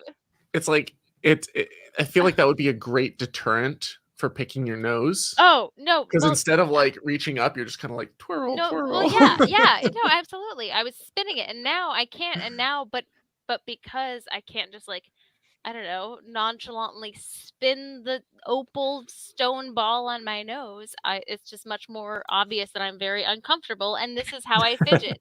And now it does look like I pick my nose, and I never realized this was a thing until I bought a new ring like 2.5 weeks ago. It's been very uncomfortable, and thank you for letting me unload this fidgety discomfort on you both. Oh man, yeah, I love get it. it entirely I'm though. just. 100% understand. Should I just like? Yeah. Oh, Yeah. Lord, Oh, don't get me started. God. It The doesn't. first It doesn't time replace. I do the this first one time- right here. It's not Oh. 1, 2, 3, 4. It's 1, 3, 2, 4, like this. Oh. And that takes a little bit more of your brain to do. And when you get good at doing that, you can do it You guys, like, backwards with twirl? 4, 2, 3, 1, like Are you, that. like, I was spin the- never good at spin the- twirling. I was never good No? at twirling. I'll sit, or I'll just like trace my fingers around my lip like that. Like I do this one a lot whenever I'm thinking, just touch on my lip. Yeah, It's I too do much. the beard. Oh yeah. But the first time I grew my hair out, it was so bad because I was 17. I had Mhm. no idea about different hair types. I had no idea about different products for different hair types. Mhm. And I was so just kind of fidgety that I would just be like just kind of playing with my hair, which would cause it to like break and get split ends and stuff. So I grew it out for like a year, and it would just like poof and fro. It was really, really unhealthy. And then it wasn't until I think like right around the start of the pandemic, I was like, I'm, in my early 30s. I haven't had long hair in a really long time. I'm quarantined. I wonder if maybe if I just like did it right, if my hair would actually grow out a little longer and be healthy. And so I'm still kind of like figuring out my best routine, but this time with science. I just turned 30, and I am still learning about like leave-in conditioners and hair masks and things like that. Yeah. I'm getting good at it. Amber's been teaching me so much because Like I was the same way. Oils and like when I was in high school, I had a ponytail down to here. And and it was terrible because my hair was just the poofiest, frizziest, most insane because I washed it with shampoo every single day and did nothing else. And so it was just an insane mass. And so now as an adult human, I'm like letting it be a little longer in the front and letting my curls do curly things and like exploring that. And I feel like a fucking idiot because I go to the hair person stylist, I don't know, and they're like, yeah, what do you do? And I'm like, I don't know. And they're like, do you use any creams? I'm like, what's creams? And they're like explaining things, and I just don't know anything about anything. Well, and so much of that too when they say like cream, mask, pomade, like all of these different terms. And a lot of times if it's this generic kind of over-the-counter thing that they're selling to everyone, then like you might have two different products that do two very different things for two very different hair types that are both called a mask, and it's like, that's not helpful. And then it's the worst when I go to like the men's salon and everything is like licensed by Jack Black and in gray containers and in fucking shit. Wait, and it's like well, Jack Black is like the least problematic like cis hetero man I can think that name comes to mind because I'm 99% sure they had like Jack Black and hairstyle shit in there, and it was like $80 for a fucking little thing of pomade. Just because it has his celebrity endorsement, Yeah, and and his I'm like, hair type's completely different from yours. I don't know what it is, and I don't want to watch it. Like, I don't know, man. Yeah, it's I'm learning. It's a whole thing. I will say, before we end the show a half hour later than we intended, I would say that the verdict is out that Forrest, you have ADHD, and that is okay. So well, here's the thing. There's technically 18 questions, but the first 6 is part A, and if you score extremely high on part A, then they're just like you probably pretty likely. Yeah, especially if this has been an ongoing thing and it's not like a situational. But the last question is, how often do you feel overly active and compelled to do things like you're driven by a motor? How often am I breathing? Like, yeah, very often. The answer is yes. Yeah. Yeah, you basically scored 6 for 6. Yeah. I don't know how to be any other way, you know? It is. I'm a brain man. You don't have to be any other way. There's nothing wrong with the way that you are. In fact, I tend to shy away from people saying that, oh, ADHD is a super power and you can harness it if you blah blah blah, because I feel like that overlooks all of the terrible things that can come to you because you have this developmental disorder. However, I will say that, like, yeah, if you can find a way to just dive into that creativity and that hyper focus, and you are just who you are, and you don't have to rely on other people's schedules, and you can just be your authentic self, then it would probably be like the most fun existence that I can think of, because I can't think of anything more fun than when I have nothing else to think about other than, like, oh my gosh, what am I super stoked about right now? I'm going to get super crazy hyper involved in it. I'm going to get 1,000 plants and one is going to be the size of my body. That's all I do. It's exciting. That's all I want to do in my life. I want to go get stoked about things and then teach people about those things. That's all I want to do. You know what I mean? And you help other people to become stoked. You do that so well. ADHD people who have learned how to self-teach themselves, autodidacts, like, are very rarely bored. Yeah, that's you know what's funny? I'm glad that you used that exact word, because that was a video that I wanted to make and I couldn't come up with a way to do it without sounding a little bit kind of like self-important. But like, people ask me all the time about, like, you know, how to learn science and like why you would learn this way and like how do I get motivated. And I want to tell people, like, I can't remember a time in the last decade when I've actually legitimately just not known what to do with myself. I am always excited to go do something. And even when I have nothing to do and I'm sitting in a waiting room, I'm learning, I'm thinking, I'm thinking about the radio waves going around me. Like, there's something to do with my brain all the time. There's over 1,000 videos, like educational YouTube videos, in my watch later playlist. Me too. And Me it's too, always dude. growing. And I never leave home without a book. I'm always carrying something around that I can be studying. Like, it's constant. But today I was fucking driving around listening to. I think we got to wrap up the show. Yeah, I'm sorry. I'm talking. Oh, God. It is okay. It is okay. I will say that to wrap that up in a way. Oh, Neil, thank you so much. Genevieve, Forrest, DM me on Twitter. Have a great night, everyone. Neil, you're awesome. It's nice to see you a year later. I look forward to seeing you guys both on his show. Indeed. Indubitably. I do want to say, though, that I've always been of the mind that, like, if you are bored somewhere, then that to me would then say that you're boring, because I can't imagine being bored anywhere. However, I do also recognize that if I am stressed and overstimulated beyond what is like an enjoyable capacity, I will shut down. It's like this weird, it's a weird cliff. And that's the cliff that I'll find myself at, where it's like everything that's going on is too much. I will just become a zombie. You guys lay on the floor a lot?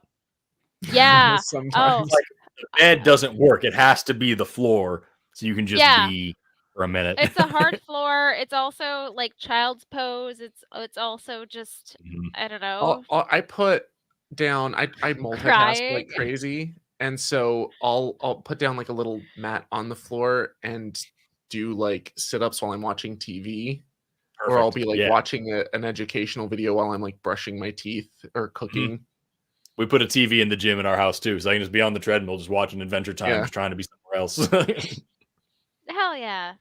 I love that. Anyway, I feel like I'm so sad that Dave's not here. He's so much better at podcasting than I am. I will just say, holy Kool-Aid, Forrest Valkai. Thank you guys so much for being here. I'll see you in the after show when we say goodnight. But to everybody who hung out for an extra 39 minutes past the usual cutoff time, I want to say, do not apologize. It was time well spent. They just got bonus material. Boom! Yeah. You're welcome. You might be able to look forward to this if you subscribe to Patreon. If you subscribe to Patreon, you can get extra material, more than like the hour and a half that we do every Monday. Courageous, I'm so sorry. There's not an after show. It's just what I call us ending the live stream and then saying goodnight and me going to pee. It's not exciting. I should start. Yeah, absolutely. Yeah, that's when we get the disco shades. I don't have disco shades. I just have plants. I love them. Anyway, thank you so much for everybody for sticking around. You guys are the best. I love you. Holy Kool-Aid, Forrest Valkai, my favorite people literally on the internet outside of Dave. Don't tell him. He's in Rome. It doesn't matter. Goodbye, everybody. Bye. That